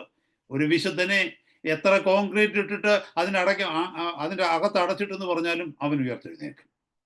തീക്കകത്തൂടെ ദഹിപ്പിച്ചെന്ന് പറഞ്ഞാലും അവൻ ആത്മീക ശരീരമായിട്ട് ഉയർത്തെഴുന്നേൽക്കും. അതിൽ നിന്ന് ദൈവം ചേർക്കും. Praise God. അപ്പൊ ഇതിന്റെ അർത്ഥം ഇത് നമ്മളെ പഠിപ്പിക്കുന്ന ഇതാ, ന്യായവിധിയിൽ നിന്ന് ഒരൊറ്റ വ്യക്തിക്കും രക്ഷപ്പെടാൻ കഴിയത്തില്ല. നിത്യന്യായവിധിയിൽ നിന്ന് ഒരു വ്യക്തിക്ക് പോലും രക്ഷപ്പെടുവാനായിട്ട് കഴിയത്തില്ല. 14-ാമത്തെ വാക്യത്തിലേക്ക് വരുമ്പോൾ, മരണത്തെയും പാതാളത്തെയും തീപ്പൊയ്കയിൽ തള്ളിയിട്ടു, ഈ തീപ്പൊയ്ക രണ്ടാമത്തെ മരണം. ശ്രദ്ധിക്കണമേ സഹോദരങ്ങളെ, മരണത്തെയും പാതാളത്തെയും, അതായത് മുമ്പേ പറഞ്ഞ പോലെ ഹെൽ, ഇതുവരെ ഉള്ളൂ മരണം. ഇനിയും ഇത് കഴിഞ്ഞാൽ പിന്നെ മരണമെന്നൊരു വാക്കില്ല, ഡെത്ത് എന്നും പറഞ്ഞൊരു വാക്കില്ല. ഇനി മരണത്തെയും പാതാളത്തെയും നിത്യനരകത്തെയും ഒരുപോലെ എല്ലാത്തിനെയും കൂടെ ദൈവം ഒന്നിച്ച് കൂട്ടിക്കൊണ്ട് പൊക്കിയെടുത്ത് എങ്ങോട്ടിടുമെന്നറിയാമോ? ആ വലിയ ഹെല്ലായിരിക്കുന്ന ഗന്ധക തീപ്പൊയ്കയിലേക്ക് എറിയും. ഗന്ധക തീപ്പൊയ്ക രണ്ട് സ്ഥലമേ ഉണ്ടാകത്തുള്ളൂ. പുതിയ ആകാശം പുതിയ ഭൂമിയുണ്ട്, നമുക്കറിയാം. പുതിയ ആകാശം കർത്താവിന്റെ പുതിയ രാജ്യം. ഒന്നത് നിത്യത, രണ്ടാമത്തേത് ഗന്ധക തീപ്പൊയ്ക. ഇത് മാത്രമേ ഉള്ളൂ. സഹോദര സഹോദരി, നമ്മുടെ മുമ്പിൽ കർത്താവിന്റെ വചനം പറയുന്നു, 15-ാമത്തെ വാക്യത്തിൽ പറഞ്ഞു നിർത്തുന്നു, ജീവപുസ്തകത്തിൽ പേരെഴുതി കാണാത്ത ഏവനെയും തീപ്പൊയ്കയിൽ തള്ളിയിടും. അത് മാത്രമല്ല, അടുത്ത അധ്യായത്തിന്റെ 27-ാമത്തെ വാക്യം നോക്കി, 21-ന്റെ 27 ഒരു വാക്യം എഴുതിയിരിക്കുന്നത് ഇതുമായി ബന്ധപ്പെട്ട് വായിക്കുവാനായിട്ട് ഞാൻ ആഗ്രഹിക്കുന്നു. 21-ന്റെ 27 എഴുതിയിരിക്കുന്നു, കുഞ്ഞാടിന്റെ ജീവപുസ്തകത്തിൽ എഴുതിയിരിക്കുന്നവരല്ലാതെ അശുദ്ധമായത് യാതൊന്നും മ്ലേച്ഛതയും ഭോഷ്കും പ്രവർത്തിക്കുന്നവനാരും അതിൽ കടക്കുകയില്ല. എന്ന് പറഞ്ഞാൽ ഈ പുതിയ ആകാശവും പുതിയ ഭൂമിയിലേക്കും കടക്കത്തില്ല, പുതിയ രാജ്യത്തിലേക്ക് കടക്കത്തില്ലെന്ന് നമ്മളെ ഈ വചനങ്ങളൊക്കെ കർത്താവ് കേൾപ്പിക്കുക. എന്തിന്? ഹല്ലേലൂയ, നമ്മുടെ മുമ്പിലുള്ള ശ്രേഷ്ഠമേറിയ ദൈവിക പദ്ധതികൾ എന്താണെന്ന് വെളിപ്പെടുത്തി തരിക. കൂടുതൽ ആത്മനിറവോടുകൂടി, കൂടുതൽ ആത്മഭാരത്തോടു കൂടി നമ്മുടെ ശുശ്രൂഷകളെ ചെയ്തു തീർക്കുവാൻ തക്കവണ്ണം, ഹല്ലേലൂയ, സമയം നഷ്ടപ്പെടുത്താതെ, ഒഴിവുകഴിവുകൾ പറയാതെ, ഹല്ലേലൂയ, വിഘടിച്ചു നിൽക്കാതെ, ഒരാളെ ഉൾക്കൊള്ളുവാൻ കഴിയാതെ മാറി നിൽക്കാതെ, തോളോട് തോള് ചേർന്ന് നിന്നുകൊണ്ട് ഒരുമിച്ച് കർത്താവിന് വേണ്ടി അധ്വാനിക്കുവാനുള്ള സമയം കഴിഞ്ഞു പോകുന്നതിന് മുമ്പേ അത് ചെയ്യുക എന്ന് കർത്താവ് വീണ്ടും നമ്മളെ ഓർമ്മിപ്പിക്കുക. കാരണം നമ്മുടെ മുമ്പിൽ വലിയൊരു ന്യായവിധി ഇരിക്കുന്നു. സ്തോത്രം. കർത്താവിന്റെ സന്നിധി നമുക്ക് നമ്മളെ തന്നെ ഏൽപ്പിച്ചു കൊടുക്കാം. ആ ഭാഗം തീരുന്നുകൊണ്ട് മുന്നോട്ട് ഞാൻ 21-ാമത്തെ അധ്യായത്തിലേക്ക് പോകുന്നില്ല, കാരണം സമയം ഇനി ഒരു 10 മിനിറ്റ് കൂടെ ഉള്ളല്ലോ. ഞാൻ പ്രാർത്ഥിച്ച് നിർത്തുകയാണ്. കർത്താവിന്റെ വരവ് താമസിക്കുന്നുവെങ്കിൽ അടുത്ത 1-2 ക്ലാസ്സുകളോടുകൂടി വെളിപ്പാട് പുസ്തകം, കർത്താവിന്റെ വരവ് താമസിക്കുന്നുവെങ്കിൽ നമ്മൾ കംപ്ലീറ്റ് ചെയ്യും. സഹോദരങ്ങളെ, ഇത് അനേകർക്ക് അനുഗ്രഹമായി തീരുന്നു എന്ന് ഞാൻ അറിയുവാൻ ഇടയാകുന്നതിൽ എനിക്ക് സന്തോഷമുണ്ട്. കർത്താവിനെ ഞാൻ ആ വിഷയത്തിൽ മഹത്വപ്പെടുത്തുകയും ചെയ്യുന്നു. കർത്താവിന്റെ നാമമഹത്വത്തിനും ദൈവസഭയുടെ അനുഗ്രഹത്തിനും വിശുദ്ധന്മാരുടെ ഫർദർ സാങ്ക്ടിഫിക്കേഷൻ, ശുദ്ധീകരണത്തിനുമായിട്ട് ഈ ശുശ്രൂഷകൾ തീരട്ടെ എന്ന് ആത്മാർത്ഥമായി ഹൃദയത്തിൽ നിന്ന് കർത്താവിനോട് പ്രാർത്ഥിക്കുകയും ചെയ്യും. നമുക്ക് തലകളെ വണക്കാം. പരിശുദ്ധ പിതാവേ, ഞങ്ങൾ അങ്ങയെ സ്തുതിക്കുന്നു. വീണ്ടും ഒരു നല്ല സമയം അങ്ങയുടെ സന്നിധിയിൽ, അങ്ങയുടെ വചനത്തിന്റെ മുമ്പാകെ അങ്ങ് തന്നതോർത്ത് സ്തുതിക്കുന്നു. ആരും നശിച്ചു പോകരുതെന്നും നഷ്ടപ്പെടരുതെന്നും കർത്താവെ അവിടുന്ന് ആഗ്രഹിക്കുന്നത് കൊണ്ട് അങ്ങ് എല്ലാ വഴികളിലൂടെയും മനുഷ്യനെ സഹായിക്കുവാനും രക്ഷിക്കുവാനുമായിട്ട് ശ്രമിക്കുന്നു. ദൈവസഭയ്ക്കുള്ളിലും അനേകരെ ലോകത്തിന്റെ വഴികൾ പിന്തുടരാതെ, ജഡത്തിന്റെ വഴികൾ പിന്തുടരാതെ, സ്വന്തം മോഹങ്ങളിൽ, സ്വന്തം ചിന്തകളിൽ ആശ്രയിച്ച് ശ്രേഷ്ഠമേറിയ വിളിയെ നഷ്ടപ്പെടുത്തി കളയാതെ എല്ലാവരും മടങ്ങി വന്ന് മാനസാന്തരപ്പെടുവാൻ അങ്ങ് അനുദിനം സംസാരിച്ചു കൊണ്ടിരിക്കുന്നു. ഇന്നത്തെ രാത്രി ഞങ്ങളെ കേൾപ്പിച്ച വചനത്തിനായി സ്തോത്രം ചെയ്യുന്ന പച്ച അങ്ങയുടെ കരങ്ങളിലേക്ക് താഴ്ത്തി ഏൽപ്പിക്കുക. അങ്ങയുടെ വചനത്തെ ഹൃദയത്തിന്റെ ഉള്ളിൽ സ്വീകരിച്ച് ഞങ്ങൾ കേൾക്കുന്ന വചനം, കേട്ട വചനമൊക്കെയും വരുന്ന നാളുകളിൽ സത്യമായി തീരുന്നത് ഞങ്ങളുടെ കണ്ണിന്റെ മുമ്പിൽ കാണുവാനായിട്ട് ഞങ്ങൾ പോകുന്ന കർത്താവെ, ഞങ്ങളുടെ വിശ്വാസത്തിൽ കണ്ട് അങ്ങയെ മഹത്വപ്പെടുത്തുവാൻ തക്കവണ്ണം ഇന്ന് കൃപ തരണമെന്ന് പ്രാർത്ഥിക്കുന്നു. ഞങ്ങളെ ഓരോരുത്തരെയും ഏൽപ്പിച്ചിരിക്കുന്ന ശുശ്രൂഷ വിശ്വസ്തയോടെ നിർവഹിച്ച് അങ്ങയെ മഹത്വപ്പെടുത്തുവാനും അങ്ങയുടെ വേല തേക്കുവാനും ഞങ്ങൾക്ക് കൃപ തന്നാണ്. സ്തോത്രം. പ്രാർത്ഥന കേട്ട് കൃപയ്ക്കായി സ്തോത്രം. യേശു കർത്താവിന്റെ പരിശുദ്ധ നാമത്തിൽ തന്നെ ആമേൻ. കർത്താവ് നമ്മുടെ ഓരോരുത്തരെയും അനുഗ്രഹിക്കട്ടെ. സ്തോത്രം.